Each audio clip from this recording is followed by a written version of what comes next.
boys and girls, children of all ages. It's about all over but the shouting up in Philly. I'm not counting any chickens, but we're getting ready to fire this thing up, your post-game show. I mean, this will be one of the bigger collapses in the history of mankind if the Vols can't get home from here. What an incredible effort by this team today. Wow.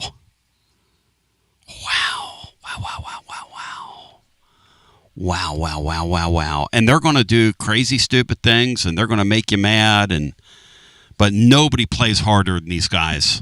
And I mean nobody plays harder than these guys. Okay, so state of play here, 9 seconds left, 77-72. The Vols are up 5. They commit a foul for some reason.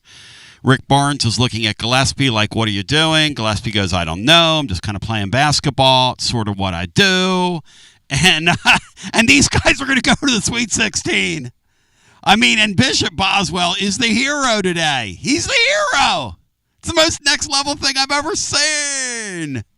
God, it's unbelievable. Andy. I mean, this thing is...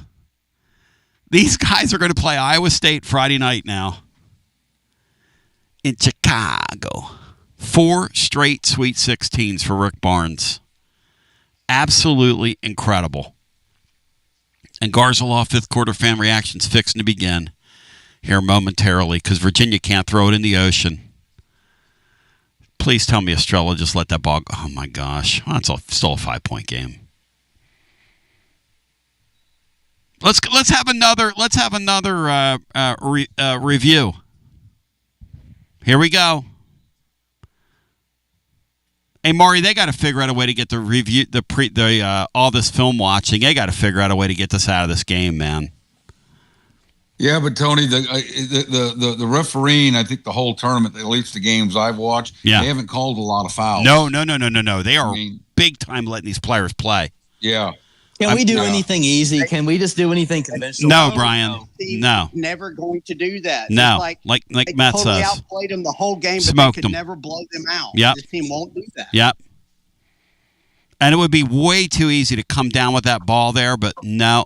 You got inside position and...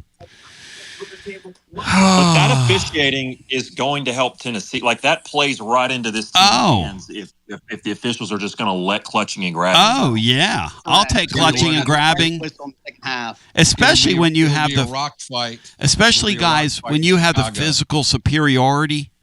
Oh, really, Mo? That game in Iowa State will be a rock fight?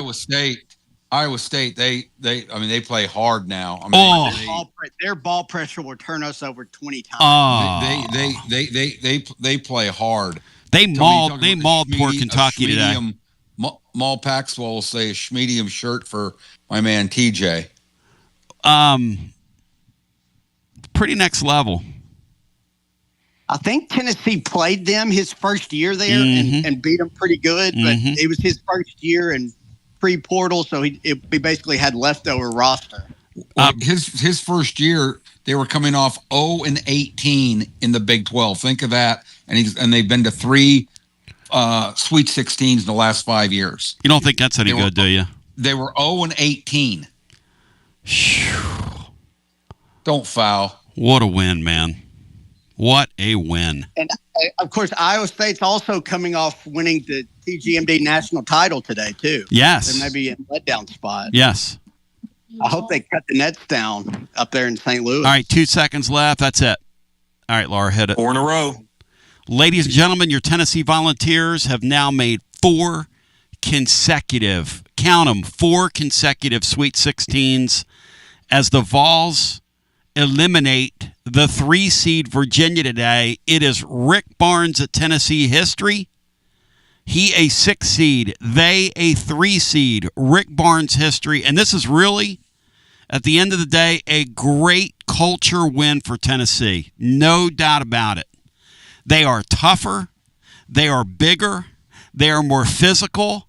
They deserve to win that game. They can't make anything easy, even when it should be a little easier than it should be. But you have got to, to get this team to the Sweet 16 is one hell of a coaching job. Final score up in Philadelphia. as the Vols sweep the city of brotherly love. 79-72, the Vols go on to Chicago Friday night in a battle with Iowa State. Be there. Let's go around the horn on Garza Law, Tennessee basketball overtime. And I want to shout out off the top, Maury Hanks is here. Alex is here. Matt TGMD doing double duty is here. He was on the baseball show earlier, as was I. And Brian Hartman's in the house as well. We're all fired up.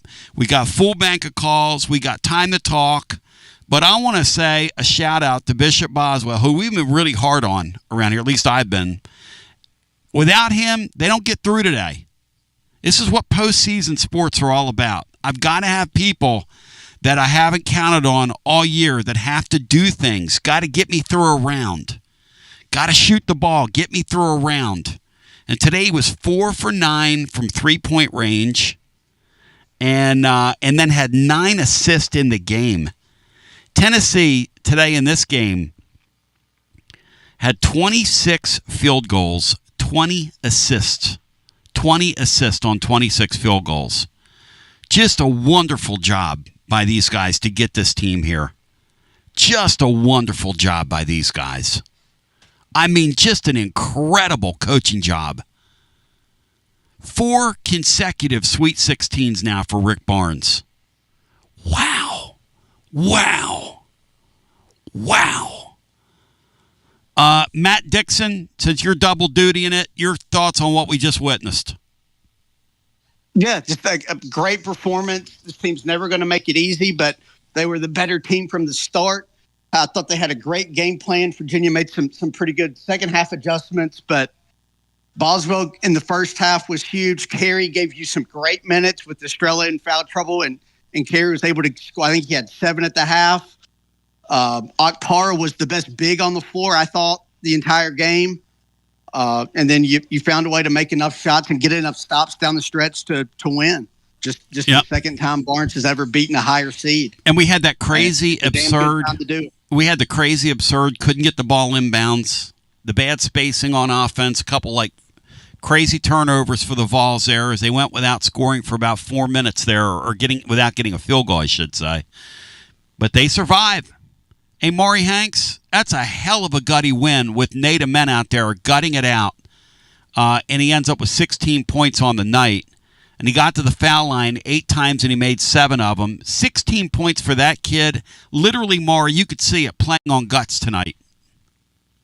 Oh, yeah, Tony, and they needed every one of them, and it wasn't easy. As we were talking off the air, I was just shocked how, to me, unathletic Virginia looked. Yep.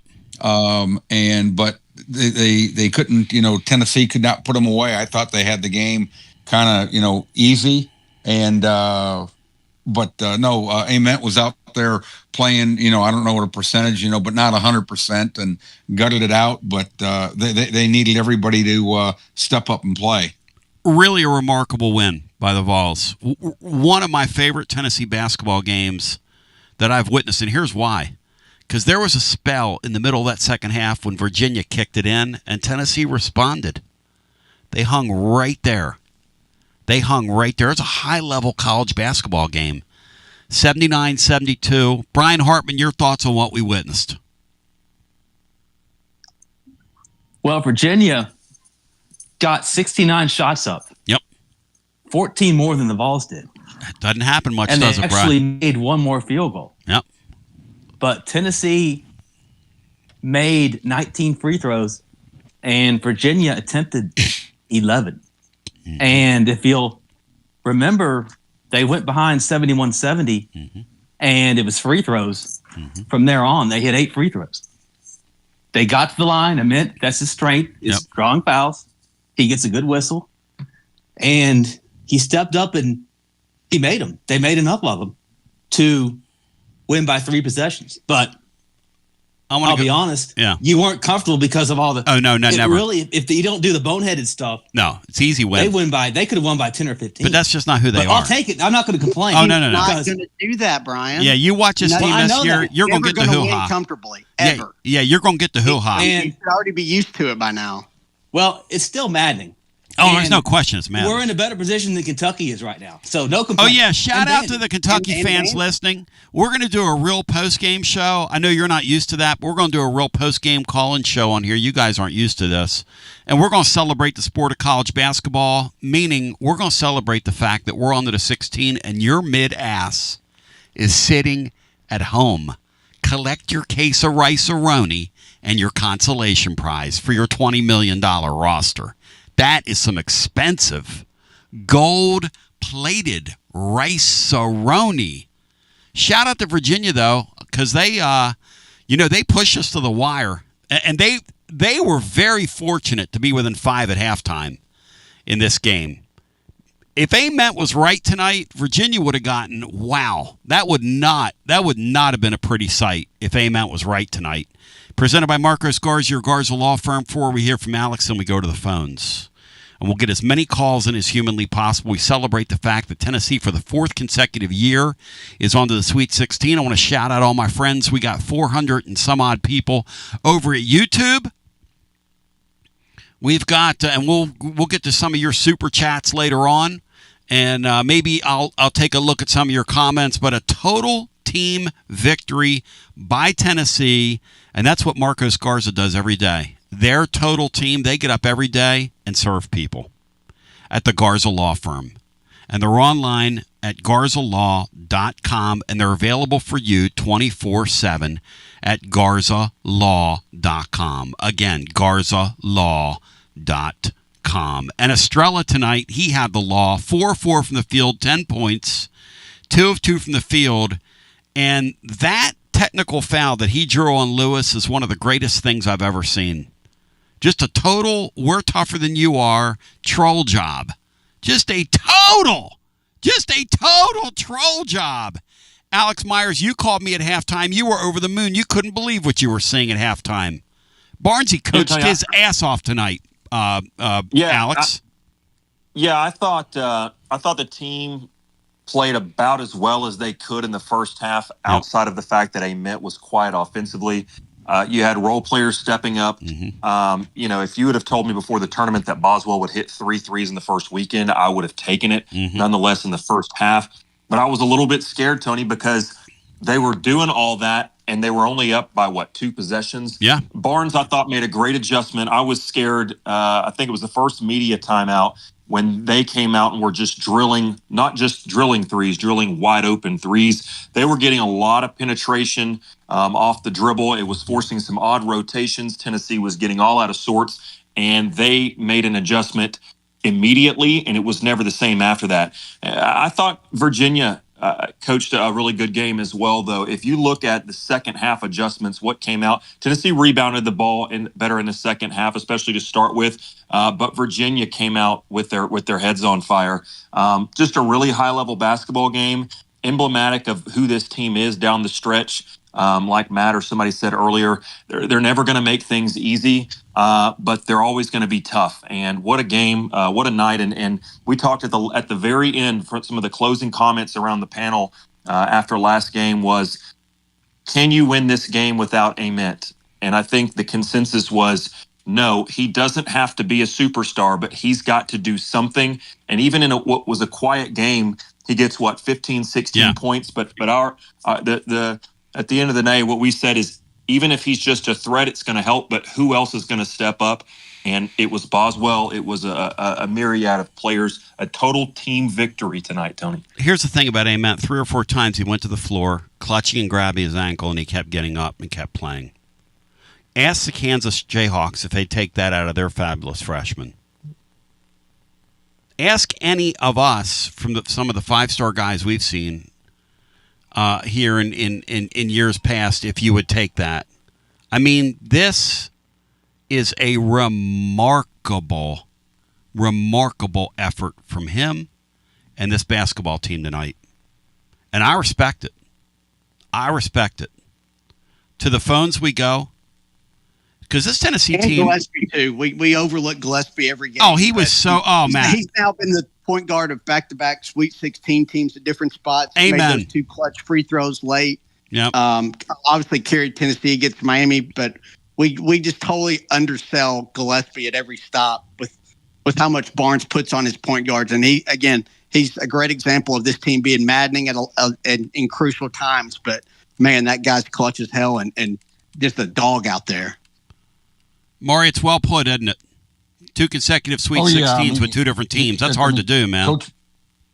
Coach Barnes puts a lot of pressure and a lot in his plate for his point guard, but he's not perfect. He's not really a true one. He's kind of small for the 2, but he's right. He made some big free throws down the stretch, made some big shots, and you needed everybody tonight, Tony. As you said, no question. If Akpara didn't play, everybody played to get him over the hump. And that's really what you needed. Evans had a great contribution. The 3 threes from Boswell, who I've clowned Boswell this year. And if you would have gotten nothing out of your 2-guard spot tonight, you would not have gone through. You would not have gone through. Just a wonderful, wonderful job by these guys. They've gotten everything out of this roster. It's an all-time, incredibly great coaching job. It's what it is. Tony, you talked about Boswell earlier, gave his stats out when you left out, along with the 9 assists, 0 turnovers. Amen. The team only had 10 turnovers all night, and of those 10, 4 of them came when they were trying to close the game out. And for some reason, they're back to letting Ament throw the ball in. And he hates throwing the ball in. Can we not do that in Chicago, Matt? Can we get a resolution to not do that in Chicago, Matt? Please. They had gone away from doing that here down the stretch. But I don't know why they were doing that tonight. That's crazy. Virginia doesn't put a ton of pressure on you, but as long as you inbound the ball, it's kind of more of a token press just to slow you down. But Ament cannot do that, especially in those key spots. Running the baseline when he's not supposed to. It's a miracle you're able to win a game against a quality team doing some of that stuff. It's just maddening. To our phones we go at 865-200-5402. The rest of the show belongs to you. And I know he hit my T3 vodka 3 tonight. As I shout out the great Mark Lester and T3 vodka. How about this entire basketball team? That was a clutch performance. Hello and welcome in. You are live on our Garza Law Tennessee Basketball Overtime. Hey, Tony, you hear me? Yeah, go right ahead. Hey, Tony, it's Orlando Vol Nation. How you doing, buddy? Hey, buddy, good to talk to you. Yeah, man, it's been a while. Yeah, man, just what a win. What an experience. What a typical Vol experience, making it as difficult as possible, but still pulling it out. But just wanted to say this team is giving me similar vibes to the 2009-2010 team, where you had a bunch of guys that you didn't really have any super sexy superstars. You had a collection of a bunch of kind of blue-collar guys that just worked together, did what they had to do, just played dirty, scrappy basketball, and just managed to make a run. And in many ways, I find a little bit more comfort in that sometimes than having a bunch of sexy white-collar guys. Would you say that you would see a similarity between the two? Especially when you consider that the 5-star kid they paid all the money to is now lame and can't do the things that he wants to do. He just can't play on offense. He's trying, and you can see when he cuts and then he falls and he's down there laying on the ground. He fell 3 different times tonight, and he was wincing. And the first time he fell, when his ankle got rolled up on, I thought to myself, this kid is one tough hombre. Maury will tell you, a lot of these guys that are in his stature, their handlers would say, get him the hell off the floor now. And this kid is playing through it. Yeah. And showing us a lot in playing through it. A whole lot. That was not a freshman 15, 16-point performance. No, it was not. Yeah. That was a seasoned vet giving his all. Yep. In the body of a freshman. Yep. But, Yeah, and I know you're going to have callers call in and say, "Oh, you can't make those mistakes. We got to clean that up." Man, I don't want to hear it. That was a ballsy performance by him tonight, really by the whole team. And man, the Barnstormers can get lost. Yep. Once and for all after that job. My goodness, just to go to the Sweet 16 with a squad where you didn't have the Connects, you didn't have the Laniers, you didn't have the Loftons. You know, you had guys that play together and trust each other and do what has to be done with just good old-fashioned scrappy basketball. So, and in many ways, I mean, I appreciate that a little more, you know? When you appreciate I think it's well put. It's well put, because this team here, if you focus on their imperfections, it'll drive you nuts, and you have to just tip your cap to them. The level of want-to tonight, and listen, I appreciate your call, thank you, and beautiful Orlando, but the level of want-to from that basketball team tonight cannot be denied. It just cannot be denied. They just went out there and said, we want this more than you, and Virginia shot the lights out in the second half. In the second half, they shot the lights out, and the Vols still hung in there and made enough plays late and were resourceful enough to win the game. And, Maury, what about Barnes and his staff? Somebody told me Friday night that they felt good about this matchup. I thought I was getting played. But what they felt good about this matchup was, Mo, they felt like physically they were going to be able to keep that team in front of them. And they were going to be able to kind of put this team in a box a little bit. That fell apart early on and at times in the game, where they allowed the guards to get beyond them, which really sets their offense up. But for the most part, Maury, they were able to do exactly that. Keep in front of them. Tony, again, as I told you off the air, I hadn't watched Virginia play a whole game. I watched some highlights and stuff on Synergy, knowing that they were going to play them. But I was just kind of shocked at just how unathletic they were. Yeah. I told you the one little guard out there looked like Ollie from Hoosiers. And if they said that after, you know, knowing that they're going to play Virginia, they were correct, because it was a good matchup for them. And yeah, and that's what I was told Friday night, and I thought, my gosh, that is absolutely coming out of the spin room. But that's what they did. We'll go back to our phones, 865-200-5402. Tennessee moves on. They get an Iowa State team that ripped Kentucky limb from limb today, and they still don't know what's going to happen with this Jefferson guy, if he's going to be able to play or not. But it's extremely interesting. Hello and welcome in. You are on Garza Law, Tennessee Basketball Overtime. Hi.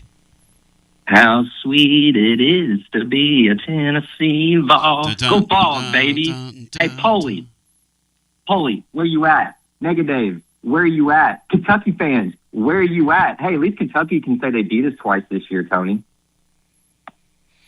At least they can say that. Yeah, hey, Kentucky fans, you got us twice this year. Of course, you're stuck. Your season's over, and you got Pope on a rope. And we're going on, brother. We're going on. The play from Bishop Boswell today really makes you see what our ceiling would have been this year with another two guard. Mm-hmm. I mean, just how vital having that on. I mean, it got us obviously to where we're at, but just one of the best coaching jobs Barnes has done to get this team to a Sweet 16. He used all his timeouts. When's the last time we saw Rick Barnes do that? He saw how we were fumbling the game away. Yes. Yes. I mean, we just cannot finish, and we were trying not to finish, and he willed us into another Sweet 16. What a coaching job. Polly, where are you at, boy? Call in now. You're calling out Paul. You're calling out the Polish one. 4 straight Sweet 16s, Tony. That's incredible. Our men's basketball program has gone to 4 straight Sweet 16s. Mm-hmm. I never in my lifetime thought I would ever hear that. No, it's Twilight Zone around here in hoops, because our women's team, that poor gal, I mean, no offense to her, but geez Louise, man. What in the world? She better be careful. She's close to being irrelevant, and if not already, but Man, what a job by Kobe just carrying, frankly, this team. Yep. He carried this team all year, and yes, he's a microcosm of our team as a whole, just maddening sometimes. Yep. And you knew those turnovers were coming in the last 2 minutes, and they did. But we aren't here without him. And what a season from him, Tennessee kid, being able to get his team to the Sweet 16. Just an awesome feeling, guys. And man, go Vols. Go Vols. Appreciate it, Tony. Thank you, brother. And the thing is, Matt, I was so glad you pointed that out about Jacoby because, his grandfather told me it means everything for him to play here. And this is before the tournament, before the SEC tournament when I did that thing with him at the Tennessee Tip-Off Club. But his grandfather was like, man, I heard you say that he gave him a huge discount. I said, I know all about it. I know he gave him a huge discount. That's why I said it. That's why I've said it on my show. I mean, he's repping. Like all those folks up in Greene County, like Jacoby told me, he said, man, to wake up every day and to be so close to home, it matters to those guys. Let's go back to the phones. Those kids played together tonight. And I want to apologize to the Carey kid. I didn't think he could function in that game. I thought he would get his shot packed and blocked. But Tennessee made some really nice adjustments and got some guys downhill for some rams and some jams. Maury, how about the way they exploited Virginia's big people and didn't let them roll the game on defense the way Duke did in their last meeting? Yeah, no, they kept the floor spread, kept the guys moving. Mm-hmm. They just even with Carey, they just didn't park him underneath the basket and let the big guys stay in the paint, mm-hmm. and just opened up the floor so much easier for Tennessee's offense. Garza Law, Tennessee basketball overtime. Shout out to our friends at T3 Vodka. Okay, Bri, what's the T3 3 of the night? Who hit the biggest 3-ball tonight, Bri? In your mind? Because I'm gonna tell you who mine is. It's not going to be a 3-ball. But you mentioned Jalen Carey. Yep. It was a 2016 game. Virginia was up, mm-hmm. and he got back-to-back buckets inside, mm-hmm. sandwiched between 2 missed free throws somehow, mm-hmm. and tied the score. Gillespie gave the Vols a lead. That sparked a 12-0 Tennessee run that put them ahead, pretty much to stay until the very last, 2 minutes when they fell behind.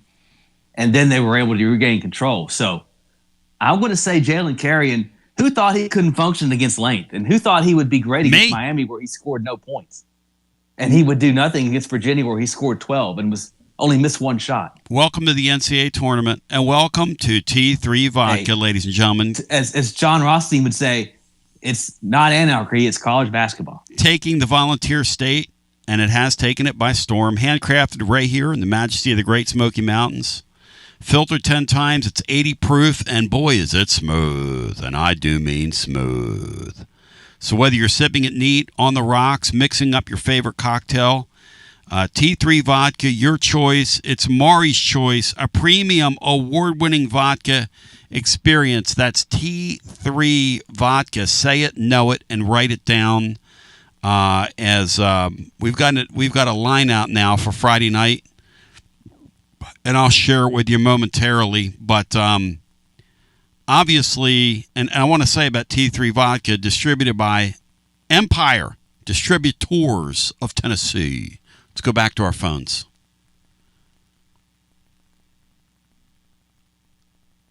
I didn't think we were winning this game. Now, I know we had a chance. I mean, you always have a chance. But I didn't think we would function at that level in this game. I did not trust this team to play that well tonight. I just didn't. And I love being wrong, by the way. Hello and welcome in. You're on the air. Tony, this is Kevin in Muletown. How you doing, Hey, brother? Kev. Good to talk to you. Man, it's a bad day for the Rick Barnes haters. It's a bad day. Yep. For the Gillespie haters, for the Native Mid haters, bad day for them all because they proved them wrong. And I just want to put something in perspective, and I'll get off of here. Rick Barnes has done a miracle job at Tennessee. He's done outstanding work. Let me just put something in perspective. Vanderbilt has won 11 NCAA tournament games in their history. 11. Rick Barnes has won 14 at Tennessee alone. So that coaching job he's done with this team is just, man, I can't believe we're going 4 years in a row to the Sweet 16, and we're going to match up well against Iowa State. So go Big Orange. Thank you, my friend. Yeah, especially if the Jefferson kid can't go, obviously. But they were so tough with Kentucky in that second half tonight. Wow. Whew.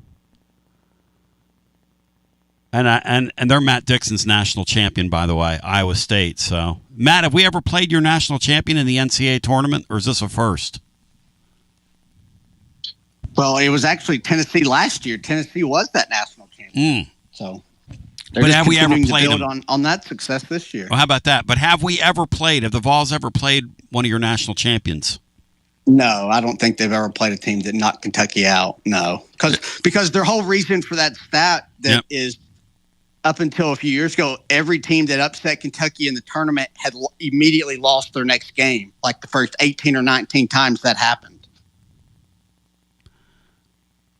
It's wild. By the way, the Jefferson kid's a great player. The Vols will open as a 3.5-point dog against Iowa State. Now, that's what the line will be with Jefferson. If word leaks out that he can't go, it'll be 1.5 or probably a pick if he doesn't play. That's the belief, and he does mean that much. Maury, he's a hell of a player, yes? Oh, yeah. I mean, Tony, it'd be like if – and they've got, I think, more depth in terms of guys that have had big moments. Like they've got a guy, Tony, I'm not going to try to kill his last name, but Milan, he is right now, if he continues on, like if the game would have ended today, I think he'd be the all-time single-season three-point shooter in the history of the NCAA. He's like a little bit ahead of Kyle Korver right now for a season. He shoots like 49% from the season from three. I know one thing, the Lipsy kid's a hell of a player. He's a winner. He's like, if you think about Ziegler, right? He's a little bigger version of him. He's not going to jump off the charts with his skill or anything that he really does. He's not like super dynamic, but the guy has won. I think this is their third Sweet 16 in 4 years. And he's an undersized 4-year starting point guard, and he's won like he's from there. He's from Ames. Yeah, and he's won like a quadrillion games, Maury. Like he was really the difference in the second half. And they interviewed him after the game, and he said, "Hey, look," he said, "possession for possession. We just we try not to take one off on offense." So I've got a great deal of respect for them. I think it's going to be a hell of a game Friday night. And this Tennessee team, I'll tell you this, they made a liar out of me. I own that. I did not think that we would play to that level tonight. And this team did. They almost gave it back, but this team did. And Virginia, like Brian said, that's a one-possession game late. Virginia was 1 of 10 on their last 10 field goals. And here's the thing. They missed several open looks at the end of the game. You know why? Because Tennessee was on them defensively and made them earn it all night long. And when you're a smaller team like Virginia is, it wears your legs out. They missed wide open layups. They missed a couple wide open 3 balls. And you know what? I don't give any of that back. And that's a big deal out there. After you've run around for 40 minutes against somebody as physical as Tennessee that lays a body on you, especially when you get the game officiated the way we got that game officiated tonight, which if we want those officials, we want that same kind of whistle up in Chicago. Hello and welcome in. You're on Garza Law, 5th Quarter Fan Reaction. Hi.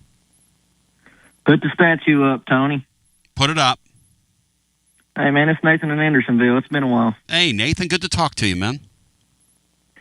Man, it was just a great team win tonight. There was a moment in the game, probably midway through the second half, where I was like, all right, Tennessee's getting stuff falling that normally don't fall for us. And that's when I kind of knew we're going to ride it out. And that was when I think there was a possession. We almost turned the ball over, and they had been playing really good defense. They had started to go on a run, and Gillespie just threw up a deep three with like 3 seconds left on the shot clock, and it went in. And I was like, that's it. It doesn't matter what happens from here. Things like that don't happen to this team. But I don't think Virginia could handle Tennessee's physicality without fouling. They weren't as athletic as I thought they were, but that was that's a 30-win high major basketball team we just beat. That's a very good win. It's an excellent win, and you're exactly right. It's at the end of the day, that's our best win of the year, what we just witnessed there, in my mind. When you consider obviously the stakes, but you consider that Ament's out there literally on fumes, and they still figure out a way how to win the game. Yeah, Tony. I mean, it was encouraging to watch. That kid's tough. It's like you were saying, man. No other freshman with his draft stock would be out there playing with his injury, and just seeing him put it all out there, it means a lot. That'll go a long way with fans here. Oh, I'd say he's. How can you dislike that kid? Well, I don't know. We'll have to ask Nega Dave. Yeah, he's going to be in this set of 3 or 4 love songs in a row. That clown always finds a way to get through, man. Oh yeah. But he does love the Vols. He just loves them in a different way, Nathan. He does love his Vols. He just loves them differently. That's what I've come to. He does, man. I wish he'd come over to the good side where it's he's got to take it. He's got to take it the way he takes it. I'll see you guys. Go Vols. Yeah, thank you. Go Vols to you. 865-200-5402. I mean, Maury, that was, and you've scouted a lot of these guys. That's got to go some distance to those NBA folks to see a kid out there playing on fumes like that in a league where everybody load manages, right? And takes a night off. Without question. Without question. It's, and again, I don't think he'd go out there and play if he thought he was an injure himself again. But like I said, Tony, there's a difference between are you hurt or are you injured? And at the end of the season, everybody's kind of banged up and things like that. So, but no, it was a gutty effort. And Tennessee really gave it their all, Matt. That's it was, it was equal parts maddening. It was equal parts exhilarating. I mean, we just saw they ran the gamut tonight, Matt. That's who this team is. And in a weird way, not extending that lead to 12, 14, 15 was probably a blessing because this team, for whatever reason, could not play with big leads. So, and it's, they just were in control the entire game. They withstood Virginia's big punch there late and even had some self-inflicted just mistakes. But again, like you said, you keep playing, keep hustling, keep being physical, and eventually it goes your way. And I think that physicality really wore Virginia down late because some of their shots late were the worst ones they had all game. Yep. And I think that had to be related to – but no, it is a total team win. I mean, everybody contributed. Yes. Boswell outscored their 2 guards. Yep. And as we've said all year, that's the Achilles heel, and that's the only reason Virginia even got to this round was they had the guy come off the bench and score like 25. Tennessee doesn't have that, and today, Boswell got his points, and it was, those were points that you had to have. Utterly incredible. To me, that was the T3-3 of the game tonight, but that might be the Conexial drive of the game. Bishop Boswell opening the game, they flip it right up to him, and it portends what's to come. Because during the season, that's a wide-open 3 ball. He passes that ball over to somebody. Tonight, he did not hesitate. And nailed the 3 ball. Pretty next level. Shout out to Conexial, Knoxville's transportation logistics tech company, right here. Proud of the volunteers, proud to be of this place, by this place, and for this place. And revolutionizing your trucking industry nationwide. And we want the roads to be safer for everybody. We want the drivers to be safer. We want to take control of our fleets. If that's what you want to do, or improve your safety scores, Make drivers happy, maximize profitability. KONEXIAL.com. Again, KONEXIAL.com. As Florida and Iowa are in a tussle here. Mo, late. Are you surprised? 66-65. No, I expected Florida to win, but the guy that coaches at Iowa, Ben McCollum, it's his first year at Iowa. He coached at Drake. He grinds the game up. That's why, it was that game against Clemson. It was like I think I'd rather I don't know. It was awful. Be in protective custody than have to watch that. But no, he's going to make Florida play at their tempo.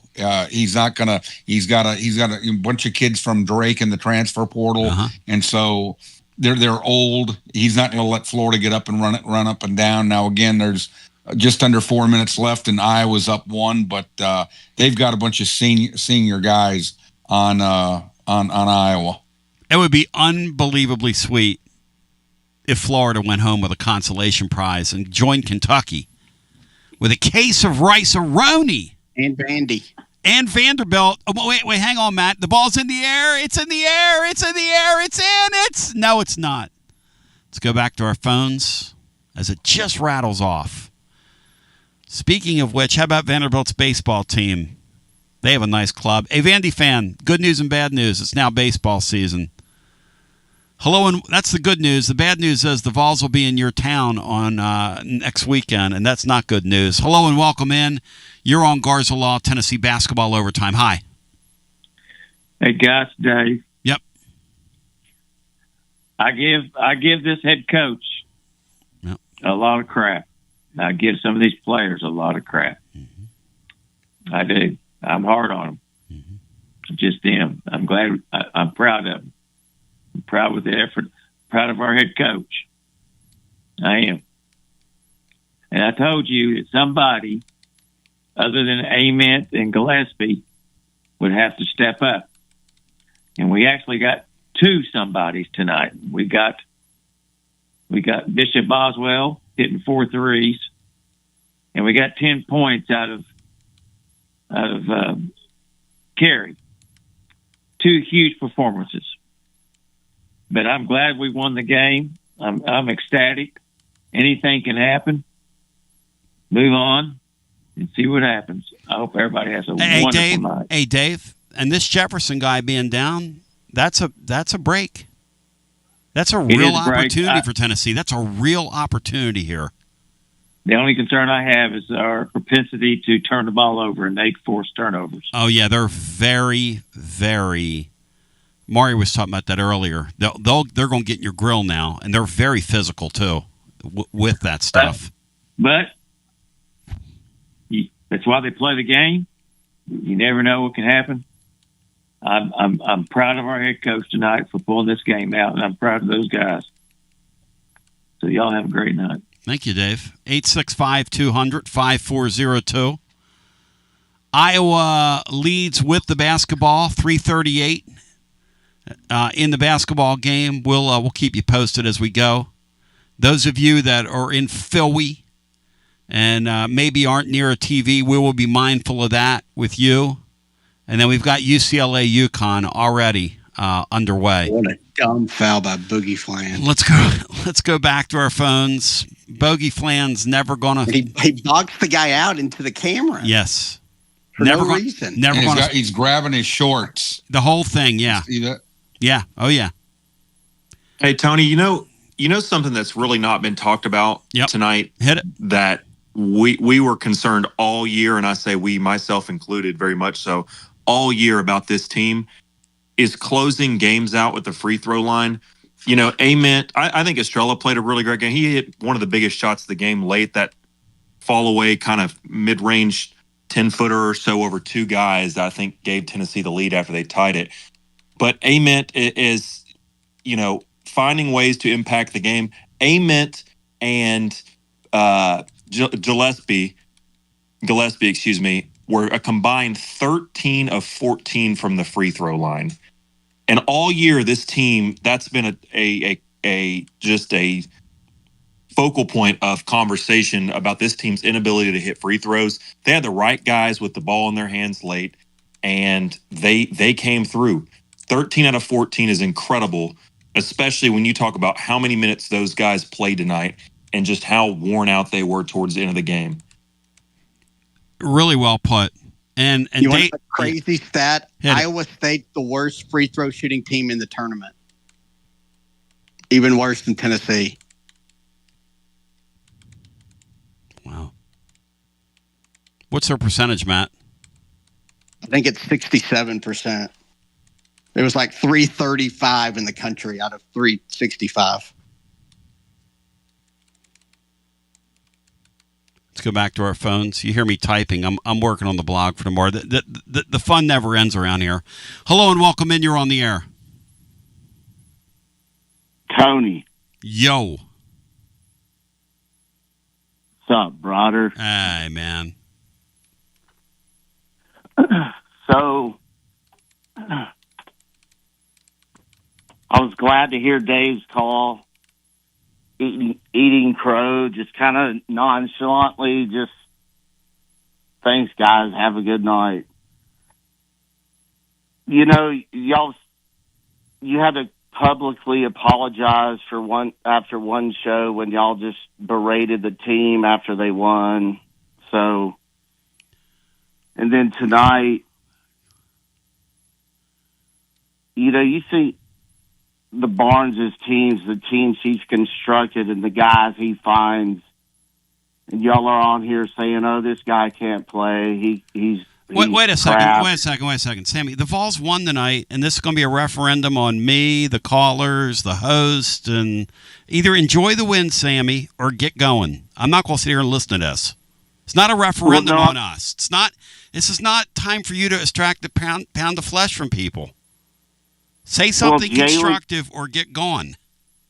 Jalen, Carey, Boswell, how many points did they have combined? Let's look here. I know Carey had 10, and Boswell had 23 combined. That's how you win. That's how you win tournament games. Maury, listen, man, the coverage has been excellent. You know, did you ever take any into consideration people saying Nate Ament was not a one and done? Was there ever any doubt in your mind he wasn't a one and done? Not in just my mind, not in anybody that follows the draft or NBA. He's a one and done in your consideration. What 100%? Yeah, and that block tonight. I mean, that block he made might be the play of the tournament. He could stop playing January 1st. He could have went in and told Coach Barnes, "Coach, I'm hurt. I'm tired." He would not be back on campus. Yep. Tony, this team's going to the Final Four. Get ready. They're going to beat Iowa State. The nonsense all year, like Boswell. We say that Barnes is a legendary coach. Do you think he has these players on his team if they can't play? Sammy, Carey's been getting fouled all year down low. All year. Hey, Sammy, the Vols got a great whistle tonight. Yes or no? Great whistle. Yes or no tonight? Yeah, it was a decent whistle. Decent? Yeah.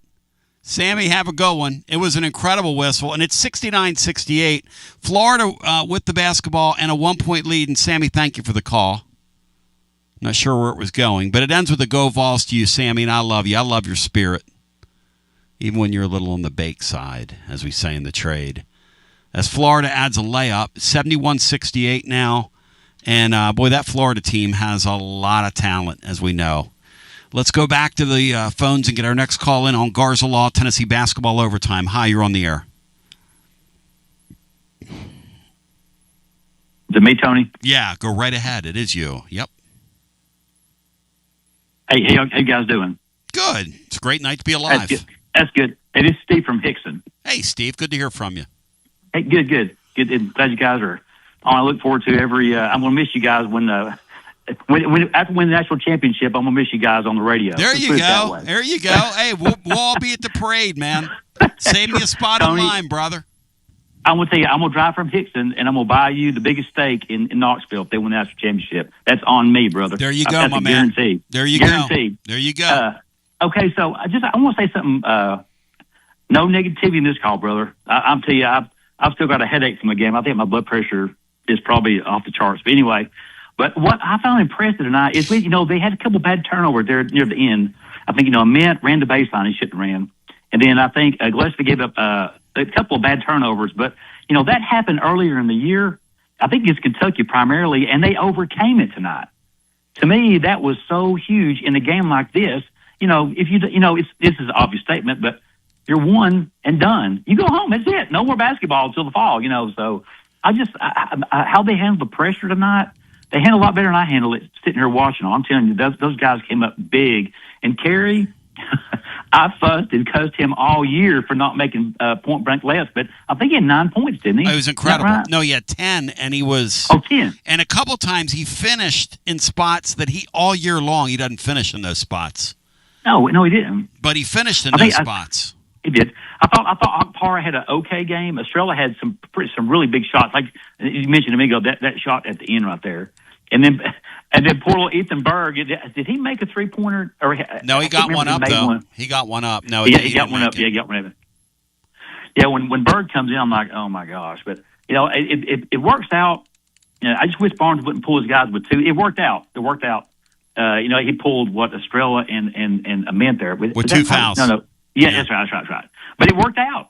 It was all your bench guys came off the bench. I saw my son, and they managed the game perfectly. Yes. I mean, they had one turnover in the first half, which is is that a Tennessee record for a half? Tony, do you know? What's that? I mean, I know you don't. But one turnover for a half. For this team. Yeah, I think. I mean, I don't know that. I can't speak I'm to sure that. They've had some where they didn't, but for this team to only have one, I don't care. I mean, how in much that spot, lack of ball pressure, amazing. Yeah, it's exactly amazing. Right, Matt. But I'm going to tell y'all real quick, and I'll let you guys go. And I appreciate you guys. I tell y'all, my son listens to you. I listen to you at work. I have an earbud. I listen to you every day at work and after every basketball game. Every time you're on the radio, I'm listening, Tony. So anyway, but last night when that ball rimmed around and bounced out, I thought my son was going to go through the floor. He was jumping up and down, and the dog started going crazy. And that's how much hate we have for Vanderbilt and, of course, Kentucky basketball. And football too. But I'm just glad it's a one-sided rivalry because if it was the other way, I'm not sure I could survive if they were, they had upper hand on all the athletics. But anyway, it's go Vols, big win tonight. It's going to Sweet 16 and just knock Iowa State out and just have to tackle possibly a monster of Michigan, right? Michigan gets past. Oh man, Michigan's. Right? Thank you, my man. Michigan. Okay. Hey, talk to you, Tony. Bye-bye. Michigan looks like they remind me of the way the East German swimmers used to look back in the day. How much bigger they are than everybody else. If I can use a non-politically correct analogy here, that Michigan bunch. I mean, forget about it. I mean that. Whew. But everybody's beatable in this tournament. I mean, what you're seeing right now. Florida, a minute to go in the game, and the Florida Gators are clinging to a one-score lead. Actually, now a 1-point lead with 57 seconds left. But looking at the Vols, he's right, guys. 9 second-half turnovers, Matt. Would they have overcome that a month and a half ago, Matt? This team. Or do you think they've learned to play with their own craziness, almost like it's expected now? I think there's a lot of truth in that. There's a lot of what a bad shot. Yeah, and they somehow get bailed out. Yeah. I mean, I just think that's kind of baked in at this point, and they do come in really bad, inopportune times, and most of them are self-inflicted. It's not even because of anything the defense does, and that just makes it just so maddening. I mean, Ament can't be running a baseline right now. You wouldn't have been able to overcome that a month ago against any quality team like Virginia. In a way, and I hope the Kentucky fans are listening, our two losses to y'all might have served a purpose. It helped you get into the NCAA tournament and sort of prolong your agony. And it helped us get to the Sweet 16. So I want to personally thank the Kentucky fan out there. You're almost like you're like a tune-up program for the Vols now in basketball. You've tuned us up for the NCAA tournament. As I go back to the phones and we get our next call in on a night where Maury, Florida didn't exactly handle that well, did they? In their offensive possession, but they got bailed out. No, here. and it also could have been a foul when the Iowa kid went to the basket. Yeah. Hello and welcome in as Brown misses the first of two. It's 71-70, 8 seconds left. And that's exactly where Jacobson kind of wants this game. They want it right in that. Did Chinelu foul out? He's not out there, Matt. Yeah. Something happened with him. I didn't notice it. Incredible defender and rebounder. Yeah. He must have fouled out. Let's go back to our phones. Hi, you're on Garza Law. Tennessee basketball overtime. Hi. Tony B. Welcome in. There's Parker from Pulaski. Hey, Parker, welcome in, my brother. Dude, I can't believe this. Like, I just can't believe Sweet 16, Elite 8, Sweet 16. Mm-hmm. Like, this is our life. I just feel so blessed to finally hit this point in watching Tennessee basketball. Man, what a time. But I wanted to talk about the 20 assists that we had tonight, 9 being from Bishop Boswell. What is that not the best game he's had? It's the craziest, uniform? dude. It's the craziest thing ever. Like, as in ever. Did anybody see that coming? Anybody? No. And what if I told you that they out-rebounded us on offensive rebound? And we still won the game. None of that makes any sense, man. It doesn't. It's almost like I'm not saying this, but the assist overdid the offensive rebounds, but we were elite on defensive rebounding, I think. Like, I'm not going to say that they didn't capitalize off of their offensive rebounds, because they did, but the difference was not that much. And man, just what a game from Bishop, and what a game from Jalen Carey to every single shot he takes, he's getting fouled on, he's not getting called on. That's okay. But to pull out 10 points and then 13 or 14 from Bishop Boswell? Yes. What a game from those guys. After the game, they were talking about money. Iowa just hit a 3-ball. Wow. We got big trouble in Little China here. Well, let's go. 3.9 seconds left. Timeout on the floor. Iowa just hit a 3-ball at 73-72. You can't let the guy catch the ball going full speed. Full speed. Unstopped. Somebody has to come help him. I mean, that was a layup the kid shot. Fulgaris. He hit that thing. He knew it was good as soon as it left his hand, Mo. As soon as he left his hand. And then my friend in Pulaski. Why do you press there if you're Florida? No, exactly. Watch this. I mean, it was so bad. You never press there. Peeping Todd's out there pressing with the lead. Pulaski. I'm glad they did, but I mean, like he's around the quad at lunchtime. Incredible defense by Boogie Fland. He was 3 steps behind the guy the whole time. I love Bogey. And a great closeout. Didn't even contest the shot. Bogey with a triple bogey. Again, guys, they would have been they would be the worst 3-point shooting team. Thank to you, make brother. The Final Four. Thank you, Pulaski. In the 68 team era, they just don't have the guard play. I'm sorry that shot. I'm sorry that you can't win it 2 years in a row. No, it's a sport built on parity. It's also a sport, unfortunately, right now where the little guys are disappearing, and you saw that now that the dust has settled, and you look at who the 16 teams are. Because it's hard to find a Cinderella in the bunch. As my friends at Waterside Contracting, look, if you want to live the dream and you want to have the storybook and you have a dream about buying some land and you're going to give up the booze and the one-night stand, let me tell you something. My friends at Waterside Contracting, 25 years of making dreams come true, whether it's custom builds or remodels. They can take care of you. They do incredible work, structural integrity, quality without compromise. Waterside Contracting. They are truly next level. Online at watersidecontractingllc.com. And then my friends at Walker's Painting. After you build, they can paint it for you because you're going to run. You're not going to walk to Walker's Painting, whether it's interior or exterior. Walker's Painting, making it beautiful since '99 all across our area, whether it's new construction or whether it's repaints or whether it's commercial, residential, free estimates available.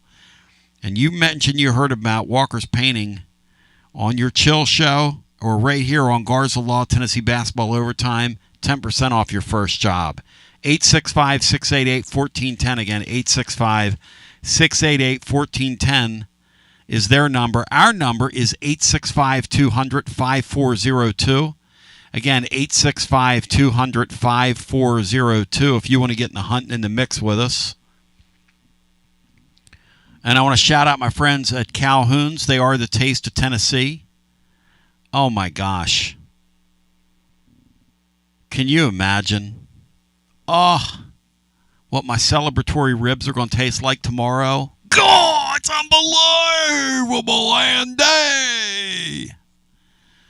But they are the taste of Tennessee. You will taste the difference. You will taste the freshness, ladies and gentlemen. And we're down there at Calhoun's on the river on Fridays. Race fans. As it has gone final, there is a Cinderella. All he was trying to do was get fouled.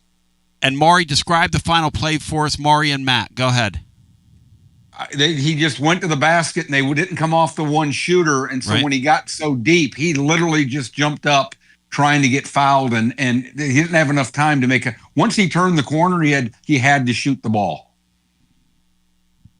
Fred Hoiberg versus Iowa in the Sweet 16. That's a lot of intrigue there. Big Ten over SEC. Iowa State. Say it again. Fred Hoiberg and who? Fred Hoiberg versus Iowa in the Sweet 16. How about that, Matt? Iowa State legend. Hey, by the way, shout out to the mayor and that Nebraska bunch winning their first 2 ever NCAA tournament games to get there. And either Iowa or Nebraska this year are going to be in the Elite Eight. Yep. Isn't that remarkable? And that bracket just opened it up. And you know who opened it up? Iowa. Well, Houston to the Final Four now. Maybe. Never know, Bri. Although Houston, good gosh. Did y'all see what they did to that poor A&M bunch? You talk about when Houston gets it rolling and that freshman gets downhill and starts making some shots, how you're in the wrong place at the wrong time when they put their hands on you.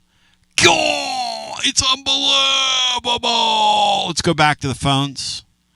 865-200-5402. Let's get our next call in. Hi, welcome in. You're on the air. Hey, Tony B. This is Zach in E-Town. Hey, Zachy. What a night, my man. Welcome in, Zachy Attacky. I love it. We couldn't have a better night. The best. God and the basketball gods are smiling on the state of Tennessee and on the Hawkeye State I love it, man.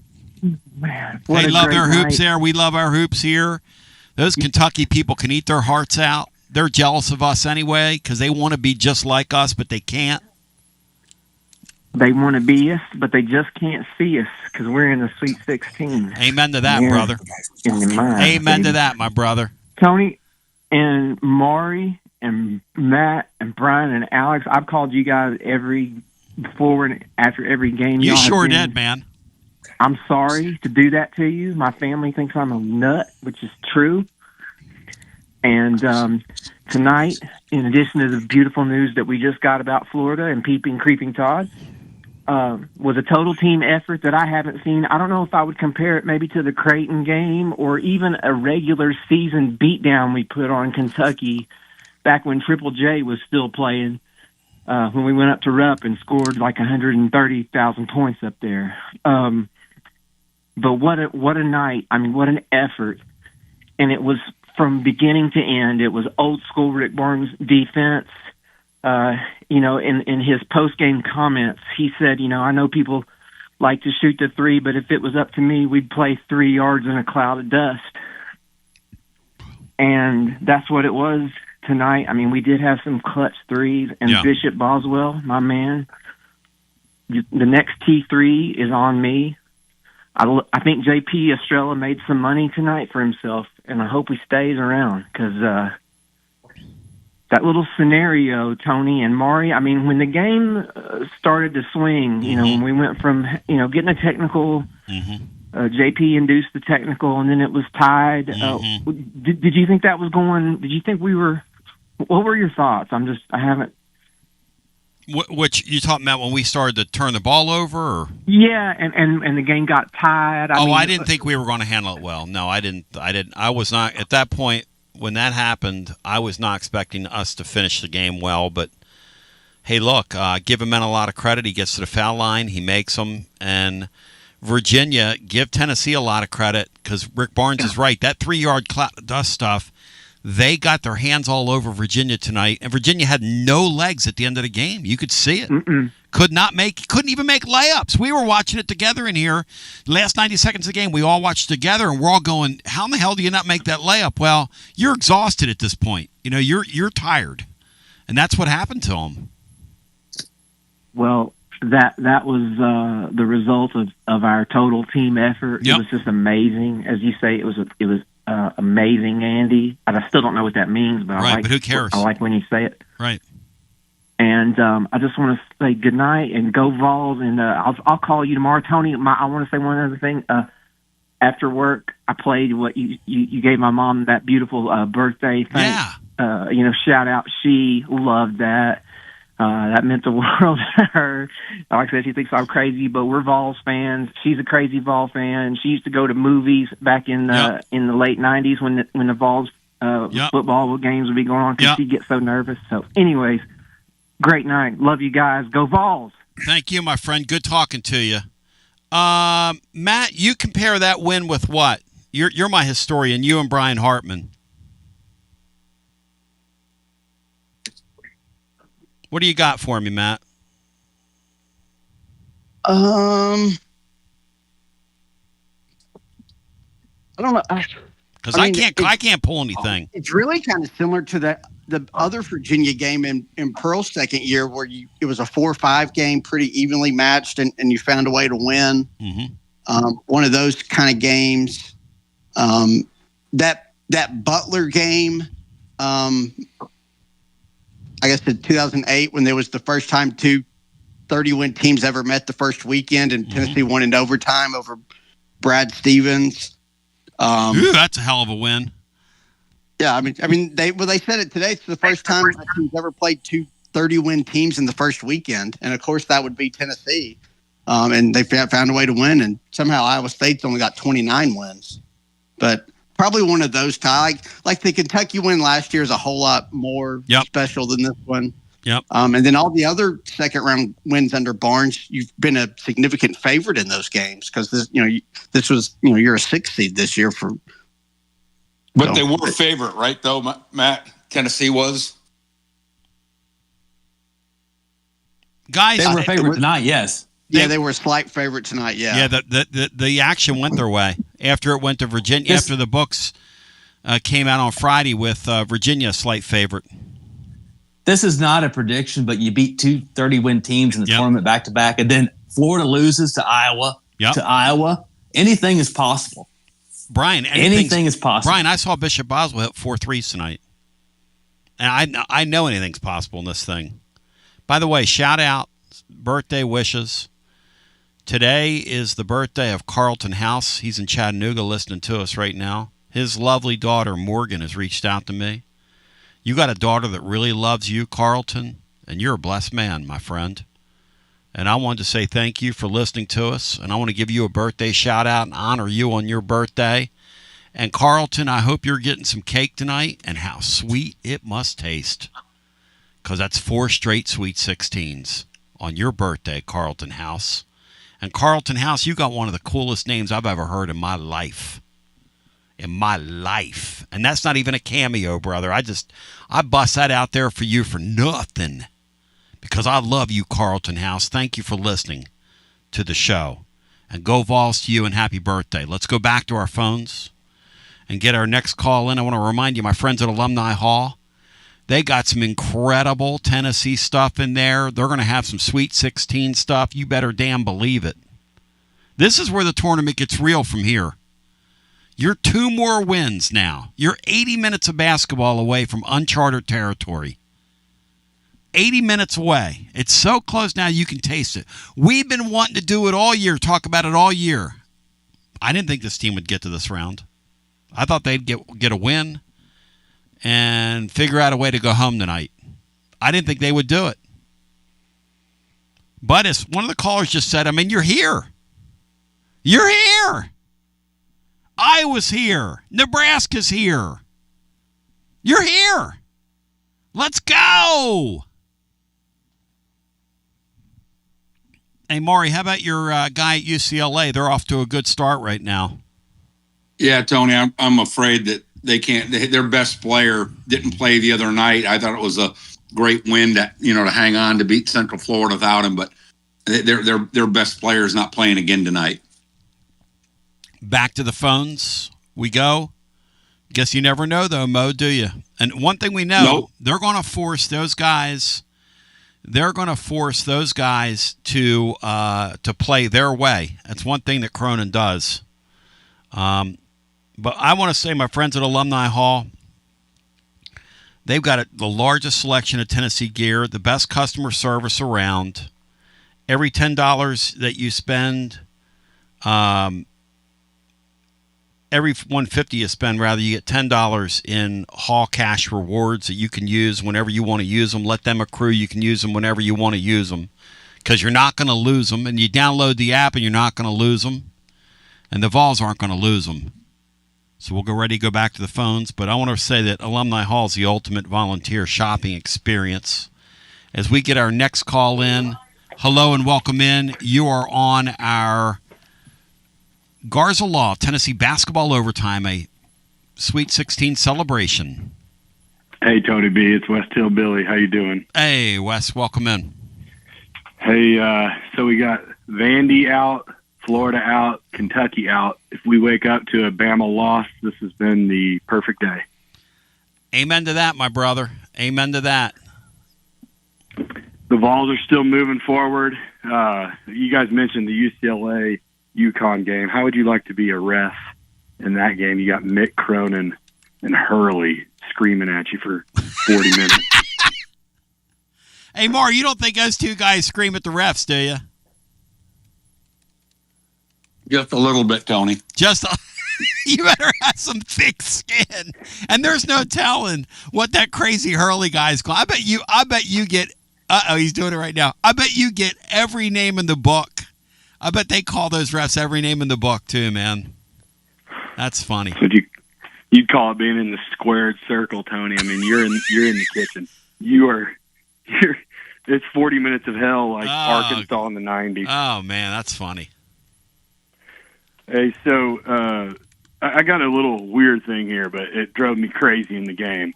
They shot 2 free throws with about 5 minutes left to make it 66-66. It was a loose ball foul on a rebound called on Carey. We had 5 team fouls at the time. They shot 2 free throws. I was screaming. There's no way that was a foul. It wasn't a foul, but it certainly wasn't. It didn't look like a foul to me. It looked like it was a foul on Virginia. Brian, why are they shooting there when it's only 5 fouls, though, is his point? Or was that the 6th? He wasn't in the act of shooting, and it wasn't even a foul. It was a foul on them. I don't understand. Brian, you're missing. Been on the floor for. I guess they were saying that Terry was like holding him, clutching and grabbing to take away from him going up with the shot. Yeah. That's the only thing I could think of. Yes, and with the continuation rules now, that those things can get murky in this game. I don't like those continuation rules, by the way, but it was crazy. Anybody who does a rewatch, I'm not sure I will, but if you do, just key in on that. It's unfathomable they called that a shooting foul, but it didn't bite us, and we definitely got a good whistle, a great whistle. I tell you what, I'm not an ACC sports watcher because it's a terrible product, but I came to realize that if we were in the ACC or Virginia was in the SEC, I can't imagine. Those guys, they were annoying. That coach, the players, they got that their nose in the air. I can't imagine being a Virginia Tech fan what they think of them. That was a tough watch. They got under my skin quickly. Virginia Tech probably thinks we'd like to be them. They've got money, prettier girls. I mean, the whole thing. I would bet you Virginia Tech's probably thinking, why in the hell am I here? And why am I in Blacksburg? So Duke's the only ACC team left, I think, right? Yes, and Hubert Davis is getting ready to get asked a question. I don't know if you saw those reports, but I think he's in big trouble. So, Maury, would UNC go outside the family finally, or does that still have to be a? Well, I don't know. I mean, it's easy to say that, but I mean, what other person in the family tree can they go get? Yeah, I don't know. Do they have I mean, I guess. Too bad Wes Miller didn't make a weekend. Yeah, you can't hire Wes Miller. He's going to get the Charlotte job this week, but to me, it's still a great job. They still got unlimited resources. Oh yeah. And I mean, to me, if I was them, I'd go make the guy at Iowa State tell me no. There you go. And they got the money to do it. Anything else for us in West Knoxville? Last thing on the way out, yes, sir. Boswell getting the flowers, Carey, that's wonderful. I thought Felix Akpara may have had his best game of the ball, just defensively. Amen. He was able to stop penetration. Yep. He was able to get some block shots. He was phenomenal. He was so active tonight. Thank you, and I appreciate the call. Hey, Akpara, guys, that's something that really gets lost in the game, but Akpara was really locked in on defense, guys. Really altered the game when Virginia started to get downhill. Anybody? Yeah, no, he was active. I mean, he was a presence and whatnot, even when he didn't block shots. So he did what he can do because he's not very good, as everyone knows, on offense. Yep. So he needs to do what he can do. All right, and he led the team in rebounds with 8. All right, Super Scout. Go ahead, Al. I was going to say one thing that it drives me nuts sometimes with Barnes, because he does it regardless of the person on the floor, where he'll switch everything, bigs to smalls, what have you. But there was one possession in particular about midway through the first half, right after Tennessee had kind of started to shut down their run on threes, when Akpara, a good 2 to 3 steps outside the three-point line, not only switched onto, I think it was their shooter, the small guy with the headband. He not only switched, but forced that guy to back dribble back towards the half-court line. Then once the original defender came to switch back and relieve Felix, Akpara then sprinted back, just an incredible display of athleticism, sprinted back and got back to his original big, who was down close to the block, before that pass could get down there. And it was just, to me, I thought to myself in that moment, he just made himself a little bit of money in the NBA, because there's a lot of things that he does on the court that the stats will never show. That's exactly but right. This team does not have an Yves Pons, a guy like that who can, kind of just lock someone down. So because of that, he's got to kind of forgive the sins of others when they get beat. And I just thought he had a tremendous game, although offensively, his numbers aren't great. You don't win that game without him. Al, you being a longtime Pistons fan and a ball knower, understand that in that league, there are a bunch of Akparas running around, guys with his skill set. And if you show them you can function on defense against big people the way he did tonight, I mean, and ram a jam home every once in a while. That's what they want him to do. Show you can dunk a basketball. They're not looking for you to go out there and have a refined offensive game, but he's a presence, like Maury said. He was a hell of a force tonight. Let me go through some of these numbers. He's the best 5-man Barnes has had here, I think, by a considerable margin. I agree with that, especially when you consider what Barnes asked those guys to do. Yes, I mean, the pick and roll dunker's kind of his only offense, but he's an elite defender with the switchability that we're talking about.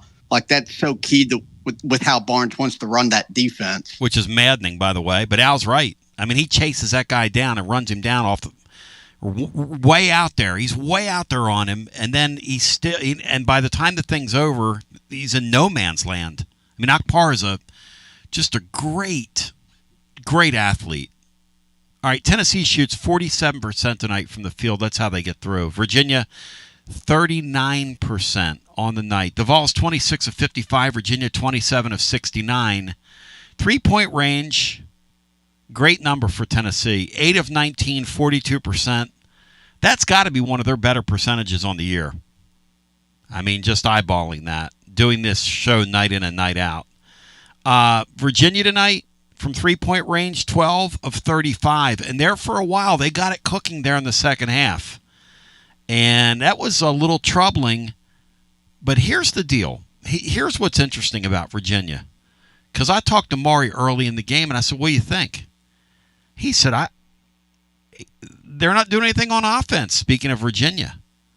And, the numbers are indicative of this. Tennessee got to the foul line 25 times and made 19 of them. 76%, that's a number for us. We'll take all day long, all day strong. I'll take that from this team any day of the week. Virginia got to the line 11 times, made 6 of them, 55%. Virginia had 3 less turnovers than Tennessee. Virginia had 3 more points off turnovers than Tennessee. Total rebounding was pretty respectable. Tennessee 39 to Virginia's 35. But here's the bottom line with the game. And both teams Tennessee had 28 points in the paint. They had 26. Maury, when you don't do anything with the ball for most of the possession and you stand out there and you dribble the ball around, you're never going to get to the foul line, Mo. I don't know what they were trying to accomplish tonight. I don't know what. I don't pretend to be, a Virginia basketball guy. But there's no way in hell you're beating this Tennessee team with that approach, Maury. No way. No, for standing around and also taking, because they can't score in the low post. Yep. And I would have thought, again, this is the first time watching them, for a full game, run some offense and things like that. But they just basically tried to beat guys off the dribble. And again, they weren't going to beat Tennessee's guys off the dribble to great help, like they did at the end of that Florida game with Iowa. So catch and pitch, and you pitch head into the corner, and somebody's open. They took a bunch of contested shots. Virginia did. And the stranger thing, guys, to the floor, and then we'll go back to the phones. But the oddest thing about Virginia's approach is they do this token press stuff, which they have no interest in taking the ball from you. They're just doing it. They're just doing it, Tony, to reduce the amount of clock that you have to spend on offense. So if they can get it from 30 and you get into your offense at, let's say, 22, they've eaten up 8 seconds instead of having a guy run down the floor in 4 seconds. But you know what? We tried to implode, and they only had 5 steals on the night. And we tried to implode. But they're not looking to take the ball away from you. And Tennessee and Virginia, for as great as they were in the ACC tournament against Duke, and they were pretty good the other night with the block shot. Tonight we got one of their bigs in foul trouble, and the other one was just all out of sorts. They ended up with 5 blocks on the night. Tennessee had 6 to their 5. Speaking of Big Felix Akpara and the night he had. Their bigs were just looked uncomfortable out there. Yes, they looked unsure of themselves. Yep. And I guess we did get them out of position some, but they were not. They didn't have the impact on the game that it looked like that I thought they would. I mean, Kerry Rick Barnes against was really a key with the Australian foul trouble early. Yeah. Kerry being just not just functioning, but actually being a guy that got you points was just massive. Agree. Rick Barnes was coaching against the first-year head coach, which I think that actually mattered maybe, right, Maury? I'm sorry? Rick Barnes was coaching. Rick Barnes has a lot of coaching experience edge over Dave Odom's son. Yeah, I know. I forget his name. Ryan's taken a couple teams to the NCAA tournaments, done a nice job, but I mean, Rick Barnes has been there a long, long time. And the other thing about what Tennessee did to them tonight, and it was a little wrinkle, but you could tell early in the game, the plan was, Boswell, I want you shooting the ball. You see an open shot, you shoot it. We're not going to pass. This is not mid-February. We're not passing the ball around. You get an open shot, you shoot the open three. That's how they start the game. The other thing I think that was by design tonight is the way they were moving the ball around among the big people and looking for those angles, and looking to attack. And Virginia, Matt, you have a good point, because it looked like Virginia's big people, it looked like that set them off balance. And again, internally, Tennessee thought, we like our chances against these guys, which I got to tell you, I thought it was spin. Person I talked to, I say, I think that's spin, but it sounds good. I hope you guys, No, really, the matchup, we like the match. I'm sitting there going, okay. But you know what? I kind of see it now that I saw it, because physically, Tennessee's a superior basketball team than they are to them. Physically. Let's go back to the phones. As we go and get our next call in, it's Garza Law, Tennessee basketball overtime. Hello, welcome in. You're on the air. Hey, Tony, it's Erica from Nashville. Hello, Erica. Good to talk to you. Well, I'm so proud of these boys. I would never have thought that we were going to make it to the Sweet 16 this year, and I'm just tickled at how well that they've come together. I was at the SEC tournament and kind of had to watch the Vanderbilt stuff, and the fact that we might be the best team left in SEC tournament, the SEC team in this tournament, and which is really wild. But I wanted Boswell tonight. Who would have thought? The first time he took a three and he made it, I was like, oh gosh, well that's lucky, and kind of like, shoot, glad he made it. And then as he kept on, I just couldn't believe it. So shout out to Boswell for having a great game, as you all been talking about. Okpara was awesome. And then I just really want to I'm originally from Greenville, Tennessee. Oh, and wow. I went to high school with Jacoby's dad and mom. And so anyway, Greenville could not be prouder of him and the fact that he ended up at Tennessee and is playing. And I feel like, I listen to your show every day at some point, and he's not perfect, but we are so blessed to have him, and just so proud of him, and so glad he's having a good tournament so far. So I'll let y'all get back to some other comments, but also, who would have thought that Dave would have been a more positive caller tonight than Sammy in the Ridge, but didn't have that on my because Sammy was trying to settle these old grudges. What kind of gummies do you think Sammy took tonight? He didn't take the mellow kind. Are there angry gummies? Do you think they make angry gummies? Thank you for the call. What are we doing, Sammy? Sammy's coming in here trying to settle scores, Matt. We made the Sweet 16.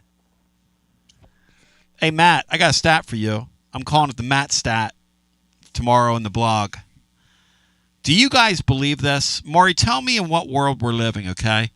6 consecutive seasons now.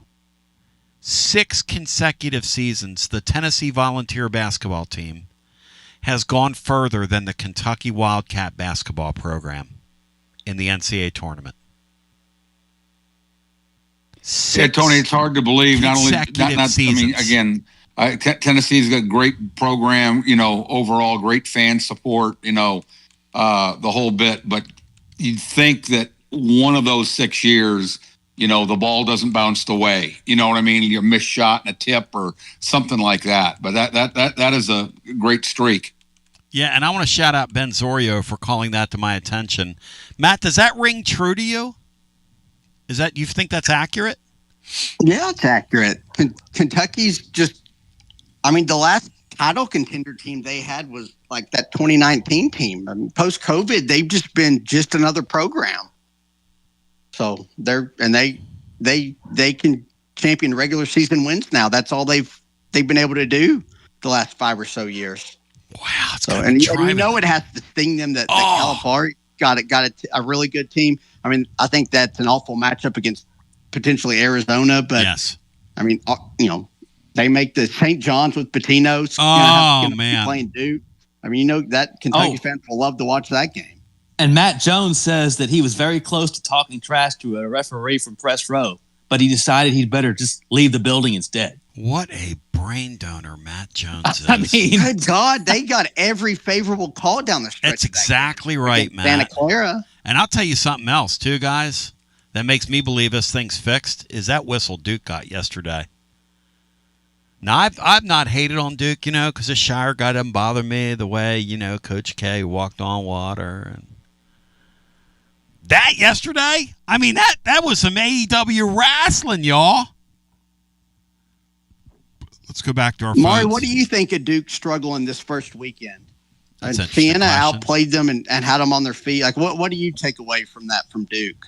Yep. Oh, they've got a lot of young players, and it's again, there's great pressure because somebody said it earlier. Everybody knows you lose, you go home. Regular season, hey, we lose, we've got a game, next week or whatnot. But now, the ACC tournament, if you lose, you're still playing. But now, and so it's a different animal. But that'll be a great game in DC. I'll be cheering for Coach Pitino. But do you see that, Tony? Do you see that play he ran at the end of the game? Oh my gosh, is he any good? He cleared the side out, let the guy in the corner, and the guy just turned the corner and laid it up. Hey, Maury, his kids are absolutely leaking oil. Okay, at the end of that game, and he calls. Whew, is he any good? Is he any good? Because it was. I mean, come on. That was pretty amazing to watch.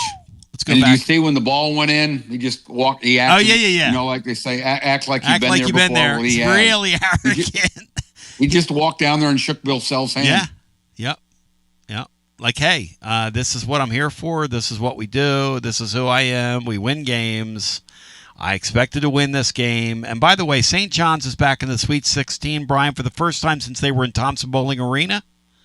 Is that right? Yeah, 1999. That's over 25 years ago. Me and Mark Griffin were at that game together. Ron Artest, Meta World Peace. Meta World Peace against Red Penn, Scooney Penn, and Michael Red from Ohio Mamadou State. Njai for Auburn. And Njai was in that one too, yep. Chris Porter. They were the one Chris seed. Porter, yep. You knew that wasn't going to last back in the day. Let's go back to our phones. Hey, I think that was Cliff Ellis's Auburn team. It was. Who had Amari back in the day on his staff. Let's go back to our phones. Hello and welcome in. You are on our Garza Law Tennessee Basketball Overtime, a jubilant edition. Hi, you're on the air. Me? Yeah, welcome in. Thanks for having me. Thank you. Rick Barnes, just an outstanding job at Tennessee so far. I mean, I don't know of another coach that could have gotten us here this consistently and this just competing at this level.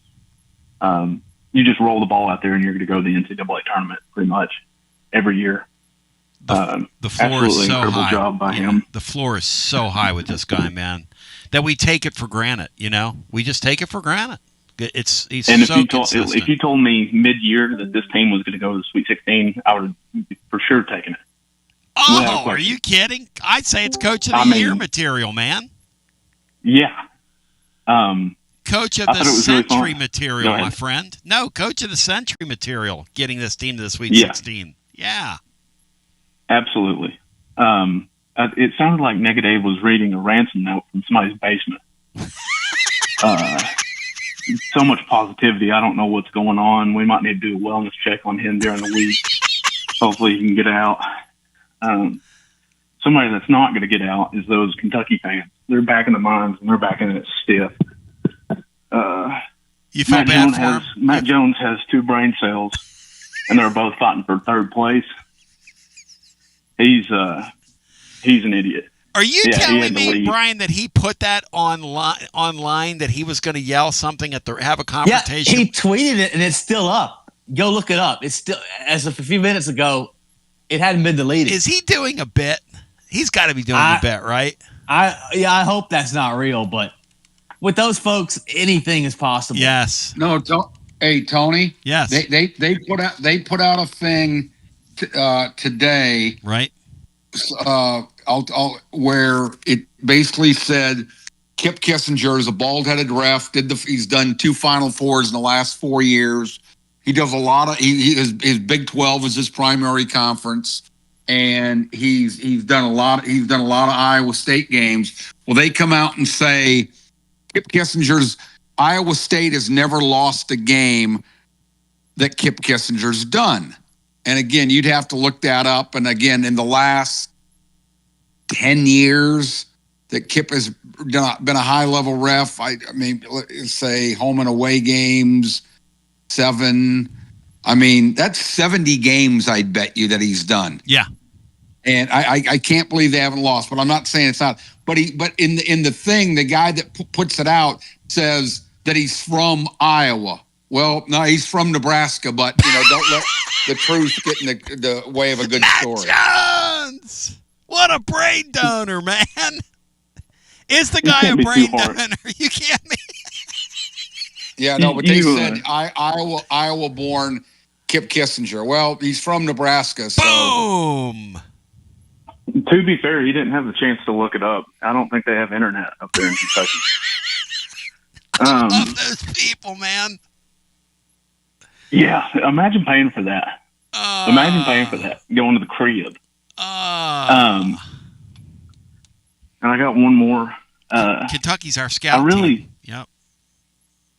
I really think that Todd Golden, he let Tim Banks consult on this last game, because that was the worst angle I've ever seen on the last shot of the game. I mean, the absolute worst angle. What are they doing pressing? Like Brian says, you've got the lead. Get back on defense, man. What are you doing? Absolutely. And if you give a Division I player a corner 3 ball, most of these guys are drilling that shot. You're staring down the barrel of that shot. Like Maury said, moving, you're hitting that ball. That's the easiest shot in the world for those guys. Yeah. Thank you, GBO, back to the mines. Good talking to you. Yep. 6 straight years, man, for Kentucky. Kentucky's Tennessee's warm-up act. They won those 2 games over the Vols earlier in the year. It's all they have. It's the only thing they can put on a T-shirt. We swept the Sweet 16 Tennessee Volunteers. They beat Calipari, and Kentucky's the team that you talk about, Tone, where the great coaches sacrifice games to get ready for March. Kentucky's that team for these elite coaches now. And Bambi, poor Bambi. Oh, Bambi. Don't look now. Yeah. Don't look now. Arizona's only up 2 possessions with about 60 Arizona goals. struggled closing games out all season for some reason. We've talked about it, how Tennessee can't close out. Arizona's that way.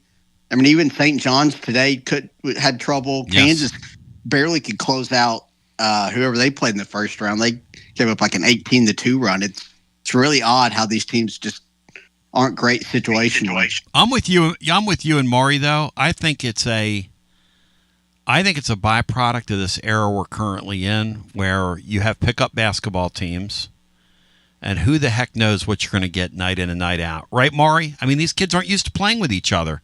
Why should it be clean? No, and yeah, it's like I said, it's a box of misfit toys. They if kids wanna, like, again, that's why people say where your Coach Barnes is missing this or he's missing that. He's got guys that want to play for Rick Barnes. They know. And again, Kelvin Sampson's biggest strength as a coach is he doesn't accept, like Rick Barnes, he doesn't accept anything but 100% of what he wants. And, you've got to play a certain way. Okay, how about this? In 11 years, University of Houston's had 4 players transfer. Think about that. Wow. You don't think that's a culture? Years. Wow. They've had 4 players transfer. Hello and welcome in. You are on our Garza Law Tennessee Basketball Overtime. Hi. Hello, it's good to be here. I'm calling from beautiful Jackson, Tennessee. This is Tad. Great to have you, Tad, in Jackson. It's good to be here. And if I was going to have a studio going into this business, I'd name it the Rick Barnes Studio. You've got the Ray Mears Studio. Yep. I'd have the Rick Barnes Studio. We'd have 2 of the big bases covered, wouldn't we? Heck yeah, we would. But what I want to talk about is I'm a back patio Michelob Ultra fan, so this is the analysis from that patio. I think about all season we've watched this team struggle turning the ball over and struggling at the free throw line. And we did not struggle turning the ball over in the first half. We started trying to turn it over. We in the second half, we had a few, but those two things weren't really, the big deal here. We were able to get, I feel like, I don't even know the numbers, but I didn't feel like we were just awful from the free throw line tonight. We were excellent. We were 76%. So you think about that, and then also coming down the stretch, we'd have those Jacoby just ice cold, and my fear tonight was how good they were in the first round. Would they be able to come back and put something together? And I'm not saying they were perfect tonight, but you know what I mean? Like, Jacoby was nails tonight, and we got to have that. And when you get that from this team, they can beat anybody. Or no question. I mean, you get those contributions from the other players too going forward. It just goes to show you in this game. Now, the trick against Iowa State, we have all week to talk about it, but they are a ball hawk extraordinaire basketball team. They will absolutely, they're the anti-Virginia. They're physical. They will take the ball away from you. They will pull the ball away from you. Those are two teams that are going to maul each other on that basketball court Friday night. People don't think basketball is a contact sport. Ought to tune that game in, because that'll make a liar out of them. Those two teams maul each other. Did y'all remember the play where it looked like Tennessee had a shot clock violation? There's an air ball. Somebody picked up the rebound, threw it back out, but the clock never ran out. Mm-hmm. I don't know how much of a difference that would have made. And then hit a three ball after that. Yeah. The whistle we got, though, like, the referees suck. Mm-hmm. I mean, it is what it is. Like, but they suck for everybody. Like, I feel like we had a really fair blow tonight. It was an awesome whistle for Tennessee tonight, and And look, it's like Matt said earlier. This is how, if I'm Tennessee, call all my games this way, because that's what Garrett Medwald, their strength and conditioning programming, everything they do with these kids. They want the toughest team on the floor. And outside of Houston, year in and year out, maybe Michigan State sometimes, those are the three toughest teams in the sport. I mean, you walk out there against us, and you're out there with men. And Jalen Carey, when Estrella gets put on the bench with 2 fouls, I'm thinking, dadgummit, why don't we just let him play? Because if he fouls out, we're looking at what we're looking at anyway with Carey on the court. But, like, I want to tip my cap to him tonight for what he came in and did, and because I feel like all those things they've got to kind of work together, work hand in hand for this team to be successful, and we saw it tonight. It was a great win, and they've exceeded my expectations. And Kentucky's gone home, Florida's gone home, and we're playing with house money, baby. And I'm here for it. And there ain't nobody in the country that can enjoy what we get to enjoy as Tennessee fans after the wins, after the losses. Listen to you guys, and I appreciate what y'all do. Thank you, brother. It's very nice of you. Thank you. And beautiful Jackson, please spread the word for us and help us continue to grow. I'll reset the button before you got Maury Hanks here. Brian Hartman's in the house, along with Alex Myers, along with Matt Dixon. And we've been taking you from pillar to post here as the Vols get the dub. We're an hour and 40 minutes into our excursion here. We'll go back to our phones at 865-200-5402. Arizona is being stretched by Utah State. Maury, what would a Utah State, what would their NIL budget be? Any idea? Tony, I don't know. It's a great job in terms of they sell out every game. I know, yeah. Yeah, Logan, Utah is a hard place to get to. You fly into Salt Lake about hour and a half, so they don't lose many games at home. They travel very well, when they go to the Mountain West tournament in Las Vegas. But NIL, they're a good mid-major. I think the next game this guy loses, he'll be heading out to Cincinnati to be the head coach at the University of Cincinnati, Jared Calhoun. So, but he's done a really good job there. He was at Youngstown State before.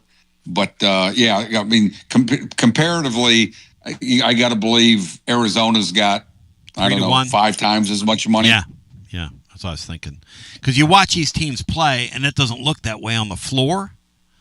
But obviously, Tommy Lloyd has done a great job there at Arizona. But Arizona's always been a great job, and it's before, during, and after the NIL era, that's where they put their money. And he's your international guy, and they've got a little mix there. And Awaka's gone there and had a nice career. Tennessee did not want to lose Tobe Awaka. But let's go ahead and go back to the phones. Before Rick Barnes, this is a great figure. Because look, in sports, it's really easy to focus on the losses.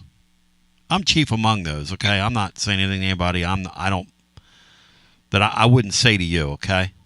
I'm talking to myself here. Before Rick Barnes, this is from my man Skate Nate, Nathaniel Rutherford. Before Rick Barnes, the Vols had 7 Sweet 16 appearances in 47 seasons. From 1967 through 2014. 7. Tennessee has 5 Sweet 16 appearances in their last 7 tournaments under Barnes and 4 straight years. That's crazy. That's crazy. And if you look at some of the teams the Vols have defeated in that time, I mean, they've knocked out some... is Duke... I mean, would you call them a pretty high-level brand in the sport? I would. Kentucky last year, would you call them a high-level brand in the sport? I mean, this is it's pretty amazing. This is pretty amazing. As we go back to our phones, and Iowa State Friday night will be an interesting opportunity for this bunch. Again, I didn't think Tennessee would win today. They made a liar out of me. Hello and welcome in. You're on the air. Hey, what's up, Toner? Bobby. Hey, welcome in, Bobby. Nice to meet you, Mr. Hanks on there. Yeah, he was mentioning that Utah State. I just kind of got that guy the other day. Do you know he played for Raleigh Massimino? I had no idea. It was an interesting one. Who's that? Who played for Raleigh? Who played for Raleigh? Utah State's coach. Oh, no, I did not know that. I was just a random deep dive into my psychology. Now, that's interesting right there. They might just come back and beat this Arizona team. That'd be wild. What a wild night. Did he play for Raleigh? Did he play for him at Cleveland State? Okay. Yeah, sure that makes sense. Yeah. Okay. What a wild 24 hours as a Vols fan. Vandy goes down, and they should have probably won. Nope. Florida's out. Kentucky's gone. And we're still in the tournament. I thought everybody told us we sucked. So, kind of fun. A lot of us had tried, kind of given up on this team, myself included, a little bit halfway through the season. I was like, it's not fun. But the 6th seed proved to be the seed we needed. I don't know if anyone said it. Tonight is the first time Rick Barnes has ever won as a lower seed at Tennessee. That's right. It's the second time in his career. That's just mind-boggling to me. And the fact that Tennessee is the first team to beat 2 30-win teams in the first 2 rounds of a NCAA tournament, also mind-boggling to me. Because if you told me that 3-4 weeks ago, I would have said there's no way.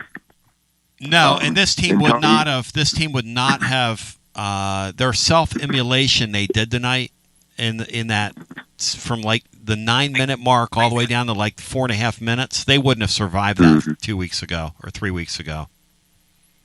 Right, but you just keep plugging away. And Tennessee, we got so lucky with this matchup too. Oh yeah. I didn't know I'd say this at the end of the game. But I think we're better than Virginia, even though I know they were the 3 seed. it looked like we were the 3 seed. It just looked like we were a better basketball team than they are. Even with even with Ament all beat up, Tennessee's a better basketball team than they are, which is not something I thought I would say. But it turns out the matchup was completely in their favor. Completely in their favor.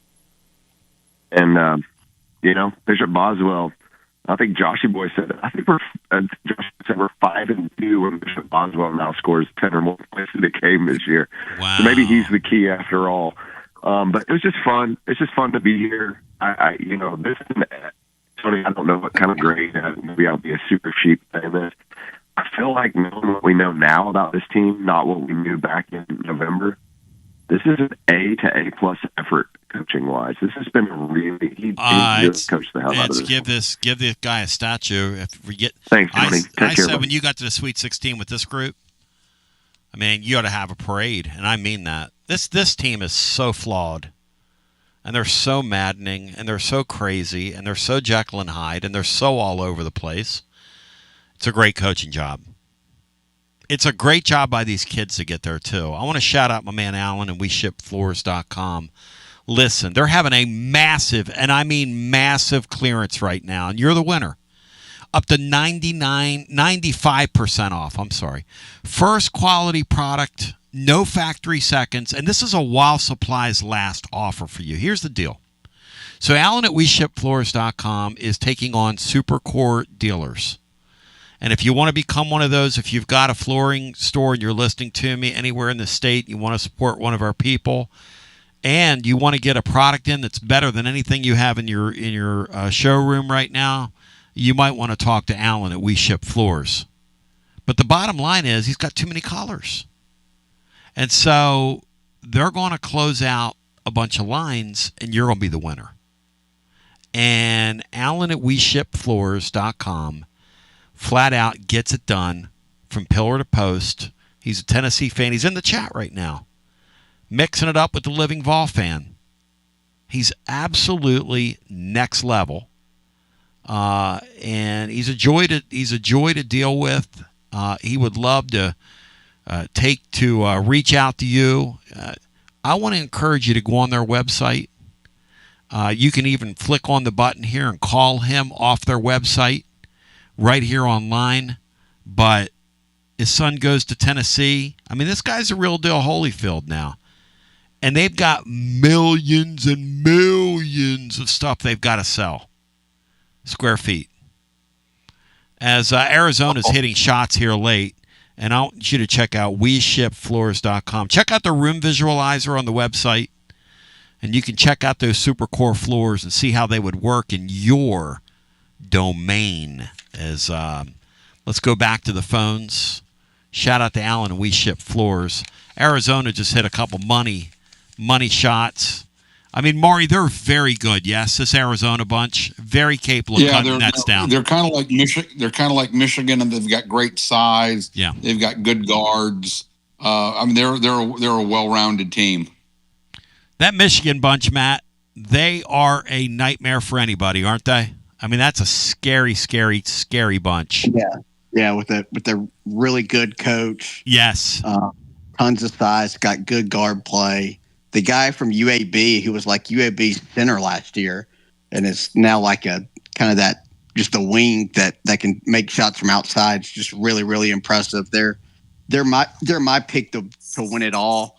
But yeah, Arizona's been pretty good. I think it's been that Braxton Berrios, who Tennessee was in on. I think his mom ran track at UT, who comes off the bench for them and was a 5-star guy. Kind of really, we've talked about it all year. It's kind of that missing piece.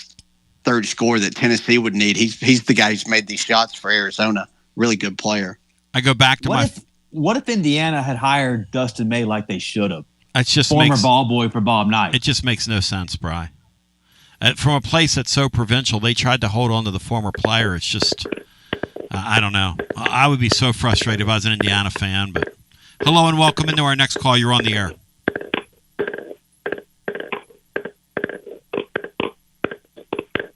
Mar, you like this? Yeah, hey, what's going on?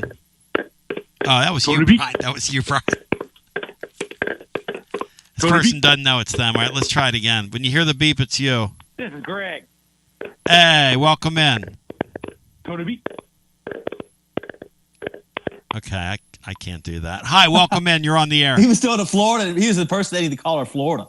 Hey, welcome in. You're on the air. He was doing something with his hands, and I don't know what he was doing, like drumming or whatever. Hey, Joshy boy, what's up, man? Not much. How about those Vols for fourth straight time? How sweet it is. Josh, you made the pick, man. You picked them. You bet on them. You rode the Vols. You rode them into absolute magic. Yep. Did you think I was crazy when I picked them Sunday to go to Sweet 16? Yes. We're a little bit crazy on our own little ways. But, so Bishop Boswell, when he scores 10-plus points, now the Vols are 5-2 this year. Wow. How crazy of a stat that is, Tony. Great stat. Yeah. And, guys, what do you make of Virginia out-rebounding the Vols in the first half, but the Vols took over and out-rebounded the Wahoos in the second half?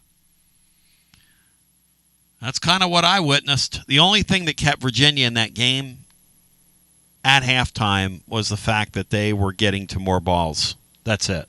Because they couldn't throw it in the ocean, and they were running a crazy-ass offense. And then they came out in the second half and actually got in the game and started driving and getting downhill on us a little bit and keeping us honest. I mean, that was unwatchable what Virginia did in the first half. It was. Woof. Yeah. Tony, does Nate not know, or does the referee not tell him that he cannot move on the inbounds pass? Because even the announcers were talking about that. Maury, that's a good point with him, man. He's done that 2 or 3 times this year. When you can move, when you can't move. Do the officials? Most of the time when you can't move, or either way, like after a timeout, you come after a basket, and you can. You just locked up on me there, Maury. Do the officials? Do they tell the kids, Maury?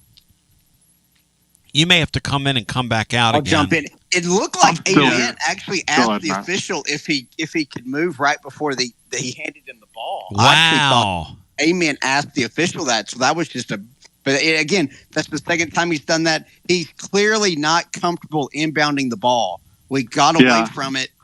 Well, once he came back from his injury, I don't know why we decided to let him do it again tonight. Because I know Lapis was talking about that in the been big if it cost you. Well, they can't. Well, and I'll say this, Tony. Yeah. This is probably what Maury was going to say, but the official doesn't have to say it. Typically, they do it at any level, even high school basketball. Typically, almost every time, the official's going to say it, and the player knows they don't need it, but the official's going to say it more times than not. They do not have to say it. But I actually disagree with Matt. I don't know. He may have asked something, but if you watch the slow-mo replay, he knew it immediately when they blew the whistle. To me, he knew he had made the mistake, so I don't know what he asked the official, but I don't know whether they did or did not tell him, but they don't technically have to, although almost every time they do. Gotcha. Tony, because like you were saying in the start of the post-game show, he does not feel comfortable at all inbounding the ball because they need to get somebody else to inbound the ball. We saw it all year. I don't understand. Yeah. And then Tennessee went away from it. And then all of a sudden tonight is the point is here's the thought, guys. Here's my thought. He inbounds the ball, we give it right back to him. Matt, is that what they're trying to do? That's the only explanation I can come up with. He's our best foul shooter. They never give it back to him. That's why he needs to. That's another reason why he needs to be on the floor. I know that. Is he's the guy who can actually handle it, and he can even pass over double teams. Yep. He's got good handles. He can bring the ball up. He's the guy you want with the ball in his hand. You know what's true about Nate Amento tonight? He was so in his own head. He may have asked that official, and the official might have said no to him, and he might have had a brain cramp and walked with it anyway. That's very possible. Because he tonight was so out of sorts. Now he still managed to be your second leading scorer somehow, but he was totally out of sorts mentally in that game. it's fatigue a lot toward the end of a game like that when you've been hammered and you've been beat on all year. I think for him, it's just that he's dragging around a bum knee. Hey, Maury. And that's made him tired. Maury, we were just asked, and Josh asked a great question. Does the official in spots like that tell Nate Ament you're not allowed to walk with the ball?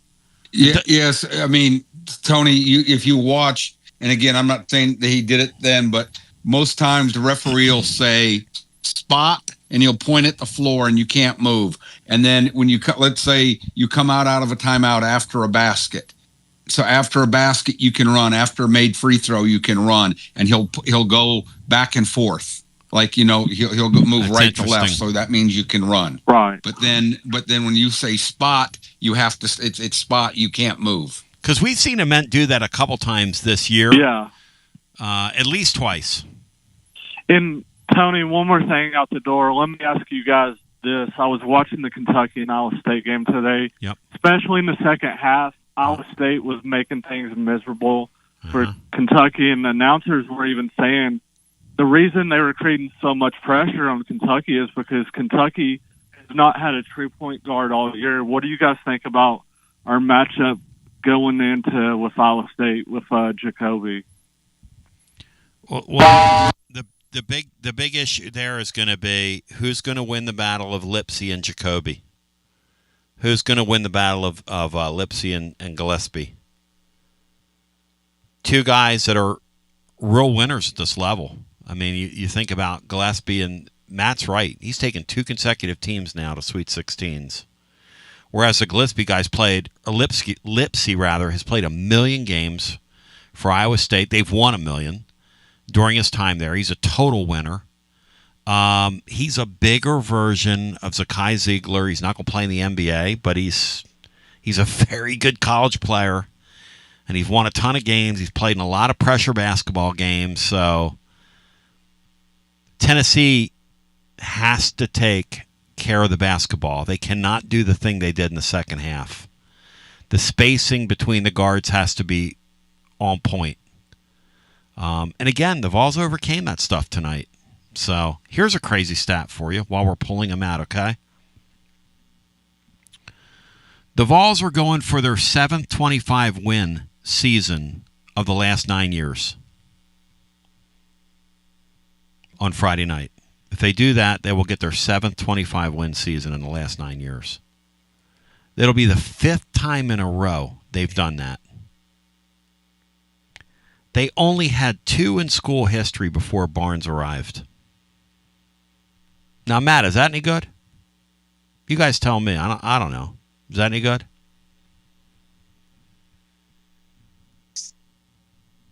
It's pretty sweet.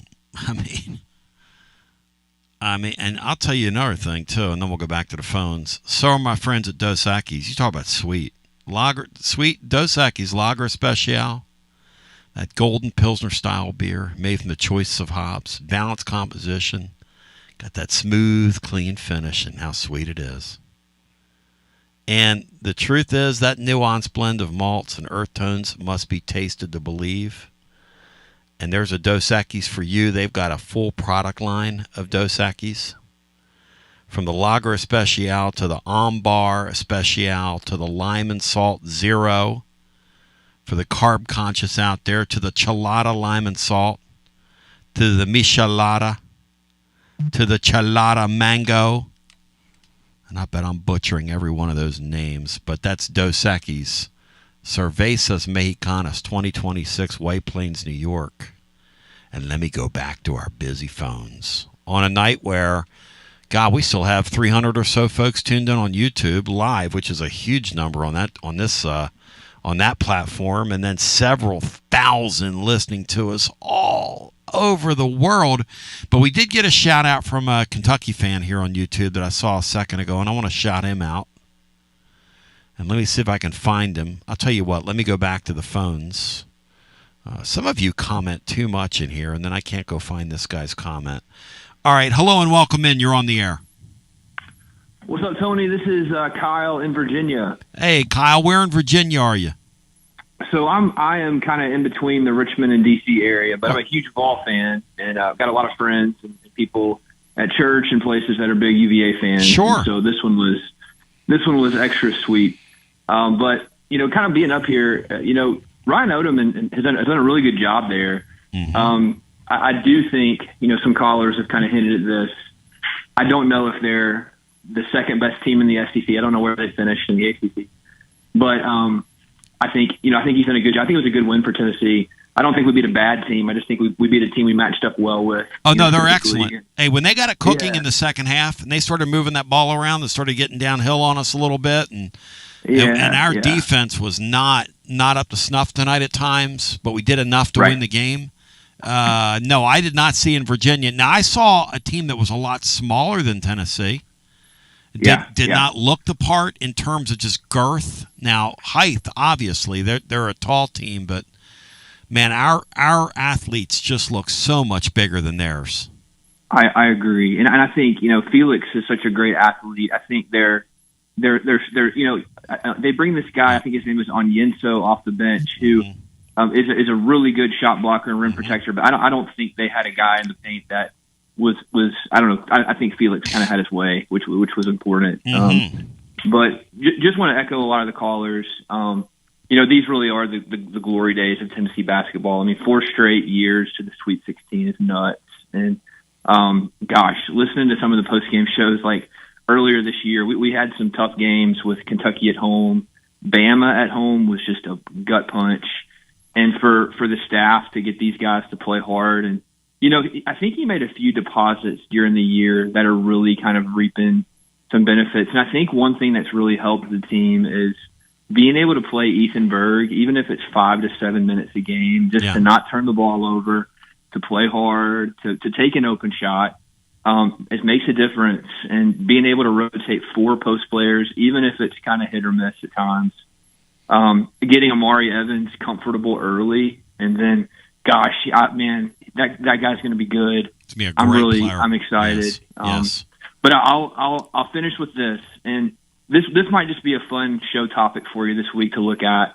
I'm just a college basketball junkie, and so I don't know if y'all saw Bill Self's post game comments tonight. He's an incredible coach. Did not. But he hinted at some health issues that he's had for a while now. Mm-hmm. And so I just got to thinking, is there a possibility that Kansas and UNC are going to be looking for a head basketball coach at the same time? And I just think that would be – the coaching carousel is always nuts. But, I mean, that would just be wild to see those two programs looking at the same time. Utterly insane. I hope Self stays. Yeah. Thank you. Good talking to you. I heard something crazy. I heard something that somebody was at the SEC tournament last week, and they were sitting next to a Florida fan. And the talk is that Bill Self is going to, due to health, he hasn't been in great health. They're going to come after Todd Golden is what they were saying. Maury, you're in the industry. What are you hearing? I haven't heard that. I've been good friends with Coach Self for 30 years. I hope his health gets better. When I was sick with my deal, he reached out to me via text. I mean, every couple days. He's a great, great, great man. One of the guys that's success has not changed him. And he was an assistant with Leonard Hamilton like in 1990 when I first met him. But it's a monster job. No doubt. They talk about Cameron Indoor Stadium. Nothing better than a game at Fog Allen, bar none. The one of the most unique places you can ever go to. Austin 10 says the following: I'm a Kentucky fan, but I love this show. I met Tony back when I lived in Oak Ridge in the early 2000s, before I joined the military. I'm really pissed off about my basketball program right now. Austin, first of all, thank you for your service. That's number one. Secondly, thank you for the kind words. And thirdly, I'm kind of pissed off about what's happened to your basketball program myself. Because truly, Kentucky basketball cannot be that irrelevant. It just can't be. I mean, Matt Jones is over there saying he's having a hissy fit. He has to leave so he won't yell at the officials. Is that what it's come to? He can't win the game on the court, so... I mean, what are we doing? But thank you for the kind words, man. I appreciate it. And Bad year to make a coaching change. That'd be the third best job open behind Kansas and North Carolina. You damn straight, Matt. Had to settle for Pope last time. Who's on a rope right now. Maury, do you remember Pope on a rope from when we were kids? Did they have that in California? I'm not sure. Look it up, kids. I'm not kidding. If you Google that, you'll see. Alex, Tony, I know your crack staff will be working on it maybe tonight or tomorrow, but I do a lot of work in Des Moines, those games and whatnot. My media guy just texted him and said, who covers Iowa State for the Des Moines Register? And he gave me his name, so I texted him. I go, will he get on my guy's radio show in Knoxville? And he said, I'll check in the morning. God, the show of record is reeling a man.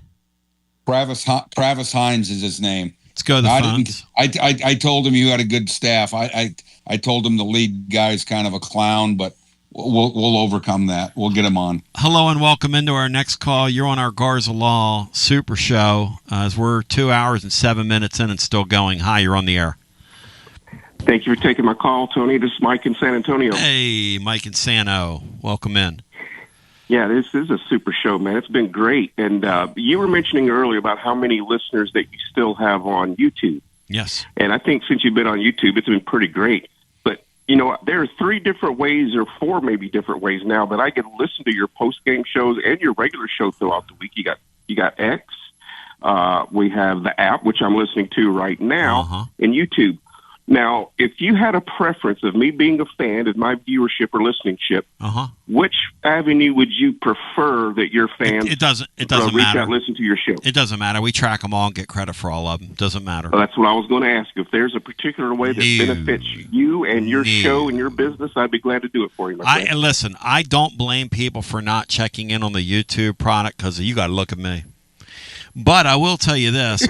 I'm pretty comical, Mike, and some of the faces I make during some of the calls, you have to admit, are pretty damn. I'm pretty damn hilarious. My son loves it. Oh, really? I have a 10-year-old son. He loves your faces, man, on the YouTube. Yeah, I get a little silly every once in a while. I'll get to dancing every once in a while. He even mimics him. He even makes some of his Basilio face. Oh, that's awesome, man. I'm glad to hear that. Salty Vol said, "You're kind of ugly, Tony. Kind of." Yeah, there's a particular look that you have where you kind of have a pouty bottom lip face, in certain instances, and that's the one that my son kind of looks and try to mimic the most. Yeah, your little pouty bottom lip thing. I'll have to show it to you. Send you a screenshot. No, I know exactly what it looks like. Yeah, I know my pouty bottom lip look. Yes. Yeah, but back to the game. I think what happened today is something that we hoped would happen all year. But I didn't know it would really happen today, and it's just everybody having a well-rounded game. I think we have 5 players in double figures. Yep. Estrella and Carey, I think they only missed 1 shot from the field combined. I mean, they weren't super great. They didn't take many shots, but they didn't miss any shots, and that's exactly what we need. And just everybody stepping up like Boswell did tonight. Just doing their part and playing their role. No doubt about it, and. When you see a man out there on half a leg, and Maury, I'm telling you, a lot of these guys of his stature would not be doing what he's doing right now. Right. And when we saw a glimpse of him when his ankle cooperated there for about 7 or 8 games, you knew what Rick Barnes was all excited about. Rick Barnes was right about Amen. He was not wrong about him. And the fact that he's not able to be himself right now does not change that. He's just not able to be himself right now. We know he's not the strongest kid, but what he did in the second half, I think, really helped the team out because, he willed his way to the basket and drew fouls. He figured out a way to contribute tonight. And by him also going to the foul line on those times, it gives his team, the time to catch a breath every now and then and do that. So I think he contributed, I think, in a great way in the second half. He just basically willed his way through it, and it speaks a little bit of his toughness. There's no doubt about it, man. And Maury said the NBA people, which is a league founded on, no offense to that league right now, but there's more gold bricking going on in that league than anywhere else in the world, including our up in Washington. I mean, there is so much goal breaking that goes on in that league. Right. And he's gutting it out, man. No, he's not load managing. He's gutting it out. Now, before I get off here, I have a question, because I'm glad to see some of these other SEC teams, go down, because at this point in the tournament, I don't know if you would agree with me, but I think I would rather face anybody left in the field than another SEC team that we've already faced, because because of familiarity. Yep. Look at our conference schedule. We just didn't do as well as we hoped we would, against the conference. Maybe it speaks to the strength of the conference, the physicality of it. But at this point, I like their chances against anybody rather than another SEC team. Well, I mean, it's a great point. And Maury, what about that? And I thank you, Mike, in San Antonio. What about the contrast, or is there a contrast in who's more physical Friday, Mo, in this game, them or us? Oh, I think it's going to be next level Rock'em Sock'em Robots, Tony, if you remember that when you were a kid. Yep. But I think both teams are TJ's a lot younger than Coach Barnes, but he kind of coaches the same way. They shoot the ball better than Tennessee. We can talk about that later in the week. Yeah. But they're both very well coached, very hard playing teams that won't give an inch. 865. It's the late game Friday 10-10 tip. Are you kidding? No. Why would they do that in the Central Time Zone, Maury? On Thursday, the games in San Jose get the earliest tip time. Maury, what are they doing? That's amazing. You and I were talking about that they tonight. Have games in San Diego. They have games in San Diego, and they play them before the UCLA UConn game. I mean, the other night, Tony, they were doing the press conference for UConn after they won at 1:15 in the morning. They can play a Sweet 16 game at 3 a.m., and I'll never complain about when they play it. Just play it anytime. It's always great to be in the Sweet 16. Speak for yourself. Better than the alternative. Speak for yourself, goof. 10 start. On a Friday night? That's a Thursday night I can understand, but it's Friday night. 9-10 in Chicago in the first game. That makes no sense, run a little Maury. bit late. Maury, it makes no sense. And he's exactly right. The first game will run late. 10:30 start, 12:30. Matt, my rule is no post game if the game ends after midnight. So, and I've lived with that. Well, I'll come over there and do it myself. Then, I love that because that's my rule, man. I gotta have. Hey, you gotta adhere to your rules, right, Maury? Maury if you want to agrees. pull a Matt Jones and do a no-show post-game show after a tournament game, then go for it. No show. Maybe you can go up there and yell at a ref. Hey, Matt, so Maury, the last time that Kentucky beat us, okay? These people, Matt Jones gave my personal number out, and they flooded my cell phone with calls. And I sent the screenshot to Matt, and I sent it to a couple other people, including Alan at We Ship Floors, who said, Tony, I kept those numbers. Should I call some of those guys tomorrow, Maury, and mess with them on the air, star 69, and call them? It would be great. Well, Tony, that's what I told you about today, that they said that stuff about the referee. Well, you guys remember 5-6, another really good friend of mine, one of the best referees out there, and he retired. He's one of the top assigners now, John Higgins. Yes. Those clowns almost he owns a roofing company. Yes. Had a 5-star rating. They went and just made up lies and said, we've used Mr. Higgins's, it's terrible, it's this, it's that. And it drove it down to a 1-star business.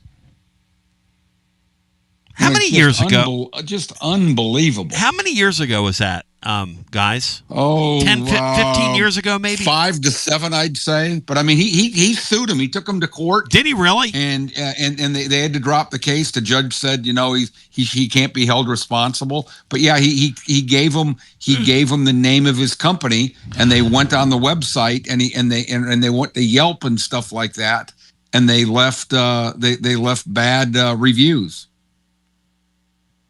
Matt, can you imagine that mentality? Yeah, that's what they. Again, it's one of the reasons why I never will cheer for Kentucky to ever win a basketball game. Matt, should I tweet out screenshots of those calls? People that called me. I mean, you could. There's some really foul language in there that has nothing to do with basketball. They're asking you to do a lot of things, Tone, in those texts. Where's Vandy Joe? Where's the Vandy I don't think fans? you're flexible enough.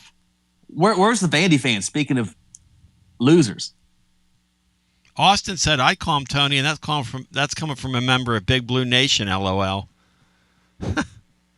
By the way, downtown Danny Brown's now under the chat over at YouTube, and he said he smells something burning to the north of us. Let's go back to the phones. That's just Aiden Holloway. Hello and welcome into our next call. You're on the air. It's Garza Law, Tennessee basketball overtime, presented by Marcus Garza, the Garza Law Firm. Hi. Tony, it's Bo and Gallatin. What about them balls, baby? How about it, Bo? Great call by you. Hey, man, you remember Friday I told you we was going to get them? Oh, yeah. I felt good about it, and I remember telling you a lot of it was going to have to come down to Okpara against their shot blocker and all in there, man, and Felix was the man, dude, tonight. Buddy, he balled out tonight. I know y'all been talking about it some, but from next level potential, man, I mean, he's going to play in the league, and, dude, he can get out there and defend on the perimeter probably about as good as any big man that we've ever had up there, certainly Barnes. No question. No question. You know, and I think if JP hadn't gotten early foul trouble, you know, we could have stretched that lead a little bit more in the first half. And, you know, y'all been talking about it, but they hit some crazy threes, and it was closer than it should have been. But to get 23, was it combined 23 from Carey and Boswell? Was that the number? I mean, that ain't going to happen. That would never happen again, like in 20 years, okay? That's crazy. I mean, Bishop, when he let them threes go, I was like, oh, baby, what come on. World? You know, exactly. When he hit that first one, I'm going, what in the world, man? Hey, man, I tell you, though, but Nate, dude, you talking about, and y'all been all over it. But a lot of them guys, man, they wouldn't even got off the bench. Man. No. And Nate is out there, blood, sweat, and tears. It says a lot about his character. Sure does. And about his faith and everything. And I'm telling you, the Barnstormers, Deacon Barnes is the man.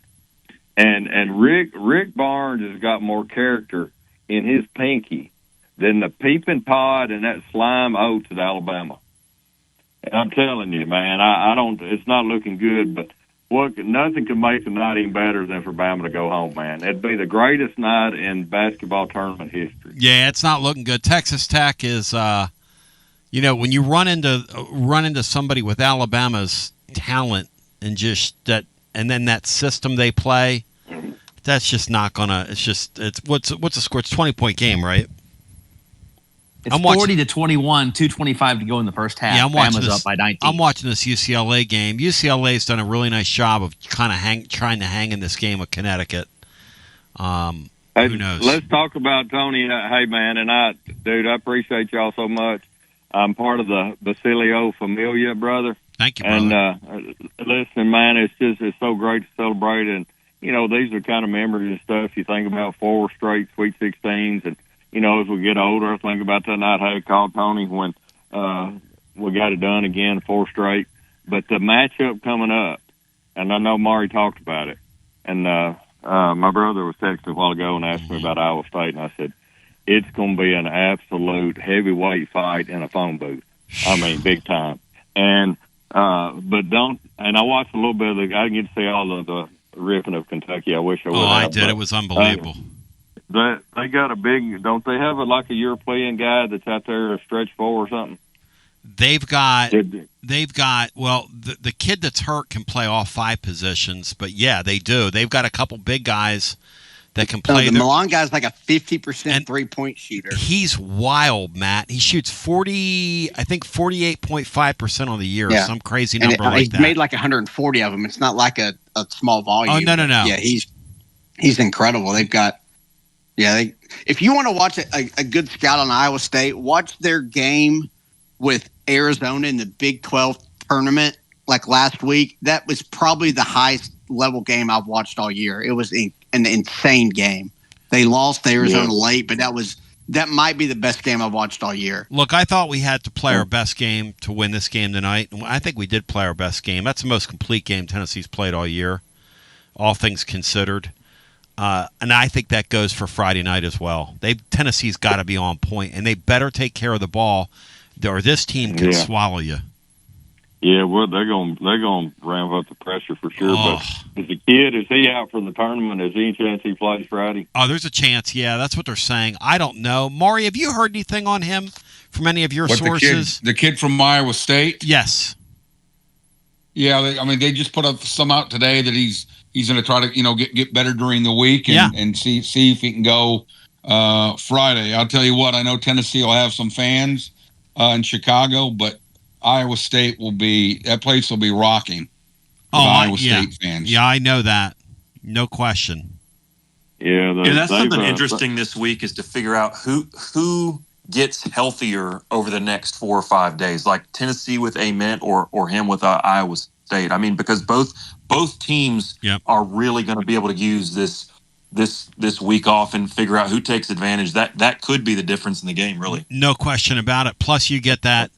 You don't get that 2-day break. Now you get that 5-day break for both these really good coaching staffs to sharpen their pencils and see, how they're going to do this. That big guy that y'all talking about, is Nate going to be matched up on him?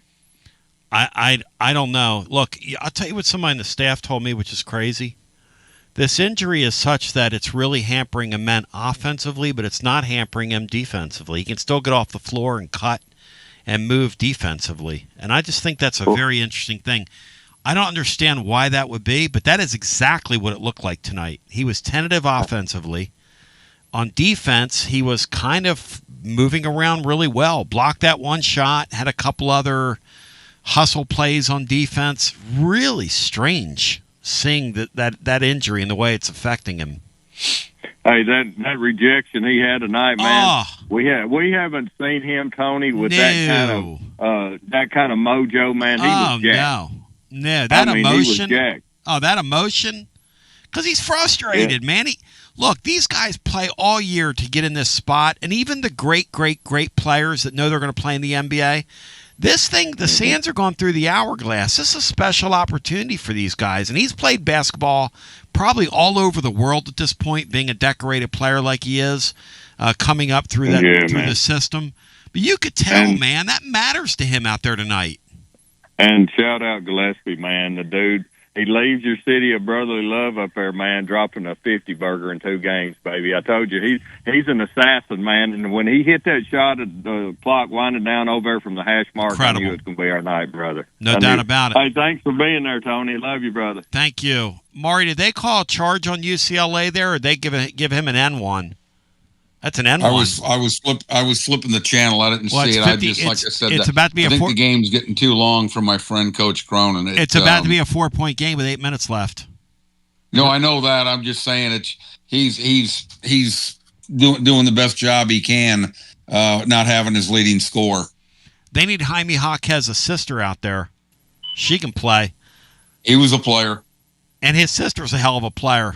I'll tell you what, that UCLA women's team is not to be trifled with. Hello and welcome into our next call. You're on Garza Law, Tennessee Basketball Overtime. Tony, what's going on, my man? Hey, how you doing, brother? Hey, first time, long time. I started listening to you, Tony, a little bit late in life. Got here about the 2024 baseball season. So hey, thanks, man. I picked a great time to start listening, though. Great to have you, my brother. Thank you. Hey, did Dave call in tonight? He sure did. What do you have to say? He said that he's thrilled for this team. He's really proud of Rick Barnes and this team and the great job they did. Tony, I didn't believe that at all. He absolutely did that. Let's go. Yeah. That's unbelievable. Hey, good for Dave. Mm-hmm. So what do y'all think about next week? Man, I don't know. I don't know what to think. I gotta kind of I gotta digest it all. I think it's gonna be a really hard game to win. I didn't think we'd win tonight, so I'm the wrong guy to ask. I mean, hey, what a great day though. Hey, we won. Vandy lost yesterday. Kentucky with a big loss today. Yeah, we're getting to see some good basketball tonight with Florida losing. Yes. We'll see what happens with UConn. But man, what a time! The tournament. One thing about it, man, just when you think you have it figured out, it'll change the questions on you. I'm with Matt, though. I still think that Michigan bunch is the best team out there. So, hey, Tony, don't you think, though, our two kryptonite guys have been Purdue and Michigan?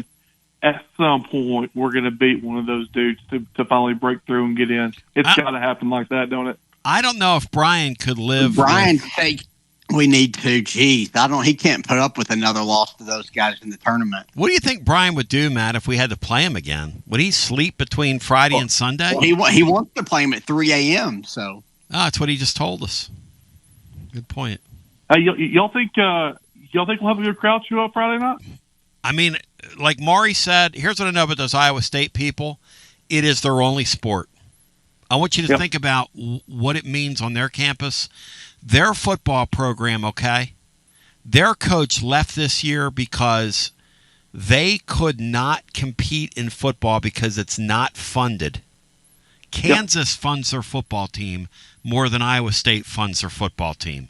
That should tell you everything you need to know. And I don't know how much money's on their roster, but I would imagine there's a few dollars being spent on Iowa State basketball. I'm going to dig into that this week and see if we can come up with a number. No, I'm anxious to hear what you have to say about that this week. I did just look at DraftKings. I saw they were favored by 4.5. But there you go. I think a lot of that has to do with their big dude coming back or not. But yep, we'll see. Hey, Tony, one more thing before I go. Hey, I always listen when we win, and I love the college show when we win. When we lose, man, it gets pretty tough. Going back to even LSU, we had a big win. I know that next day you come back online. I don't think you were on there for the post game. You said that the wife had got on you a little bit about y'all being too negative and stuff. You should go back now that we've won that game, listen to that LSU post game after we won, and listen to how negative the comments were. You would have thought we lost by 30. But I'll hang up and listen, Tony. Well, I appreciate it. Y'all keep doing you. Yeah, but what you're not dealing with is the reality. This team's hard to watch. I mean, they won tonight and they were hard to watch. But nobody says that. Look, it's not easy sitting there night in and night out talking about a team that's this crazy and this kind of, I don't know, weird and dysfunctional and wild and unpredictable, and a team that likes to make things a lot harder on themselves, because they should have blown Virginia out tonight. But they can't do it. Can I just say something? I know, like, I'm on the panel or whatever, and I've backup quarterbacked a couple of times, but I get frustrated because I think what people, and I don't want to tell you what your own show's about, Tony, more than you can, but people forget that this is like fifth quarter fan reaction, basketball, Garza Law basketball reaction. It's not the Garza Law predictor for the rest of the season. Correct. Show. It's the reaction show. That's all we're doing. That you react to the one game you just watched. And I think people, if you look back 2 months later at a game, it's real easy to not have that perspective. I can promise you, sir, I will not go back and listen to that. In fact, I won't go back and listen to any post-game show. I live in the moment. I look ahead to Friday. We will do a show late Friday after that game.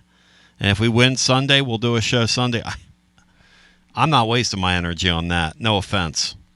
I will tell you this, though. My friends at VIP Play, a great place to play on the game. $20. You bet. You get $100 in bonus bets instantly. And the promo code and the phrase that pays over there is TN Tourney. And we'd appreciate your support. If you're going to play on and bet on these games, we'd appreciate you giving VIP Play a try, because they're live always with 200-plus leagues. There's numerous bet types, all kinds of props, all kinds of options.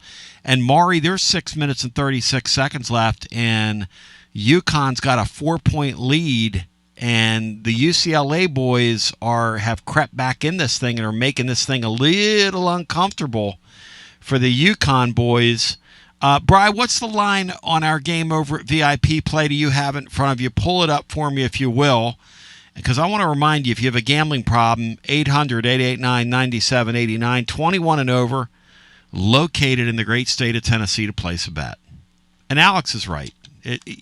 Some of you would be very surprised at how little the phone rings after some of these games, and it sounds easy to you, and sometimes all people want to do is bitch, and that's what we're doing here. And they bitch. I mean, if you want to come do the show, you come do the show. You would answer the call and people would bitch at you. Or we don't take phone calls. And then we're just doing like a 20-minute wrap-up of what we saw, what we heard. I mean, I could experiment with that if that's what you guys want to do. If that's what we want to do. But Alex is right. That's the way the cookie crumbles. I mean, what you hear is what you hear. I'm not in here screening calls either.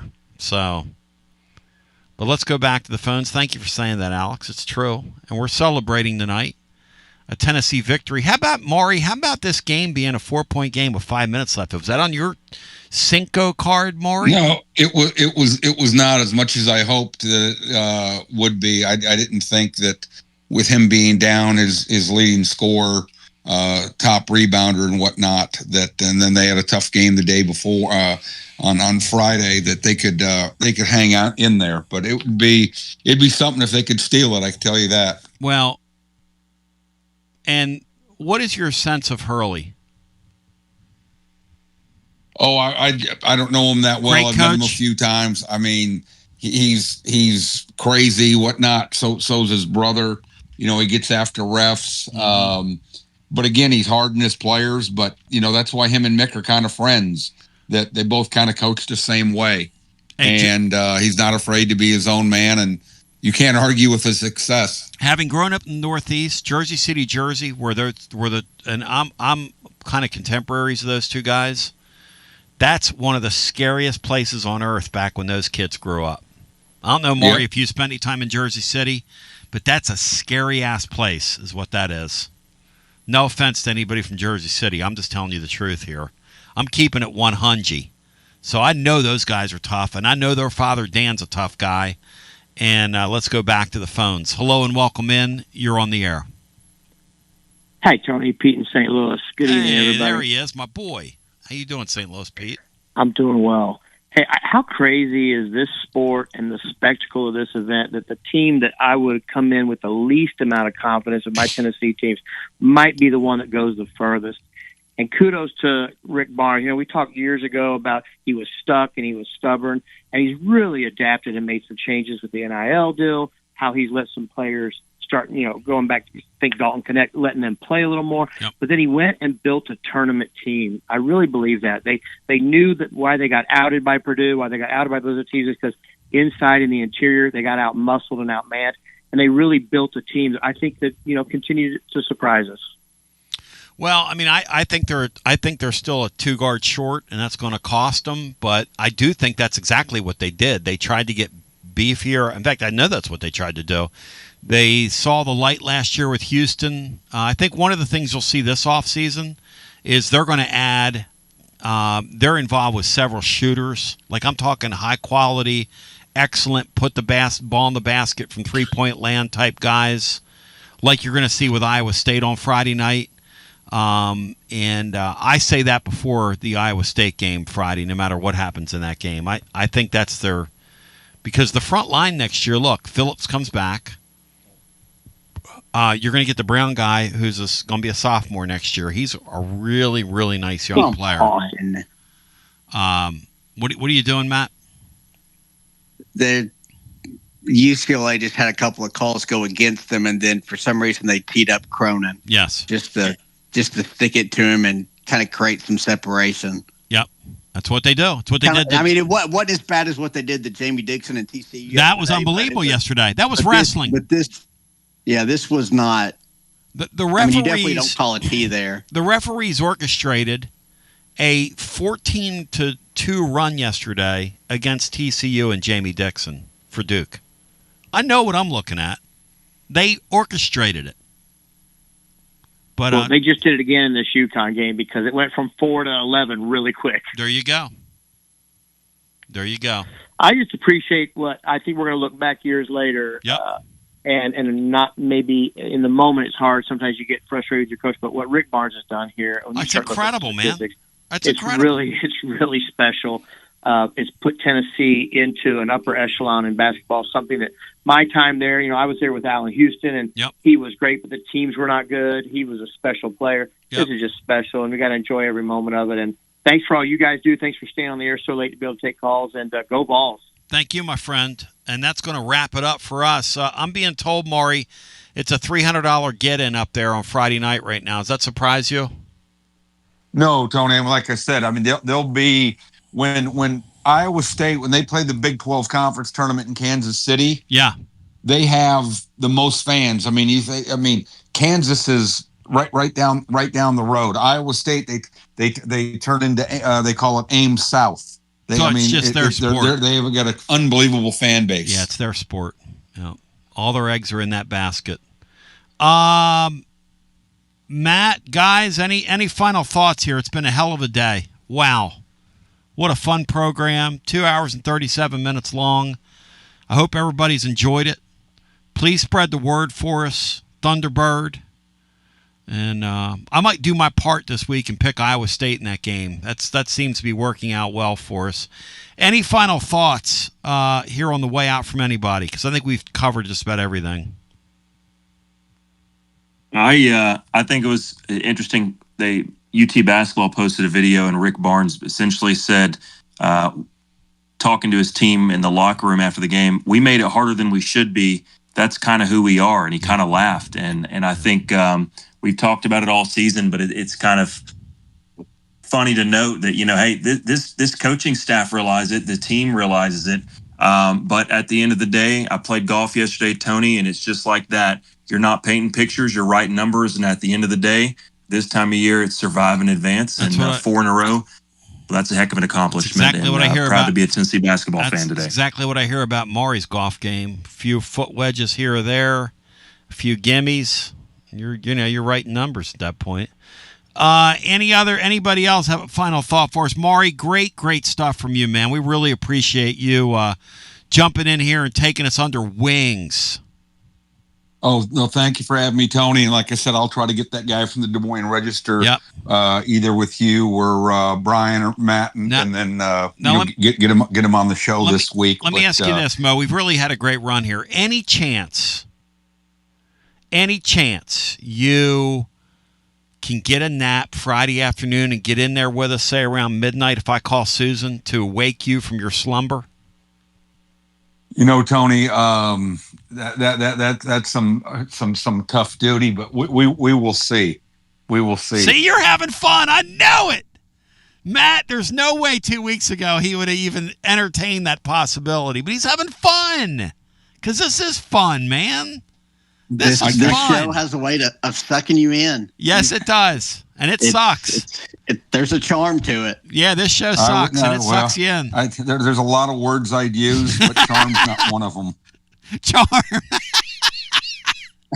Hey, my final thought is it's pretty dang cool that this isn't our final post-game show of the year. Amen, guys. Brian, great job tonight. Everybody on board. Everybody. Great calls, great sponsors. Shout out to my friends at Performance Medicine. They're online at performancemedicine.net. So I did 2 of these today. I jumped in here and did like 35 minutes or so as Willie Heflin was on his way over after doing the games with John Wilkerson on the radio. So I sat in here and did his show on Sunday. And then we did another 2 hours and 40 minutes tonight. And how we do that, it's called taking care of yourself. It's called staying well. It's called Dr. Rogers and Performance Medicine. Online at performancemedicine.net. Check out their YouTube channel. They will take incredible care of you. We love you. We appreciate you. And I also want to shout out Josh Collins and the Collins Insurance Agency, who insures this whole space. I can go to sleep, peace of mind, and I know that if one of these storms hits us, and we had a little thunderstorm here yesterday, I always worry. Laura comes down and turns everything off when that occurs. And I always worry when that's going to happen. But here we are. I want to wish everybody a wonderful night. It's been really, really great being with you. We'll be with you tomorrow at 11 Eastern Time, which in my humble opinion is about 12 hours. So, Maury, I got to get my beauty sleep, brother. Wish me luck.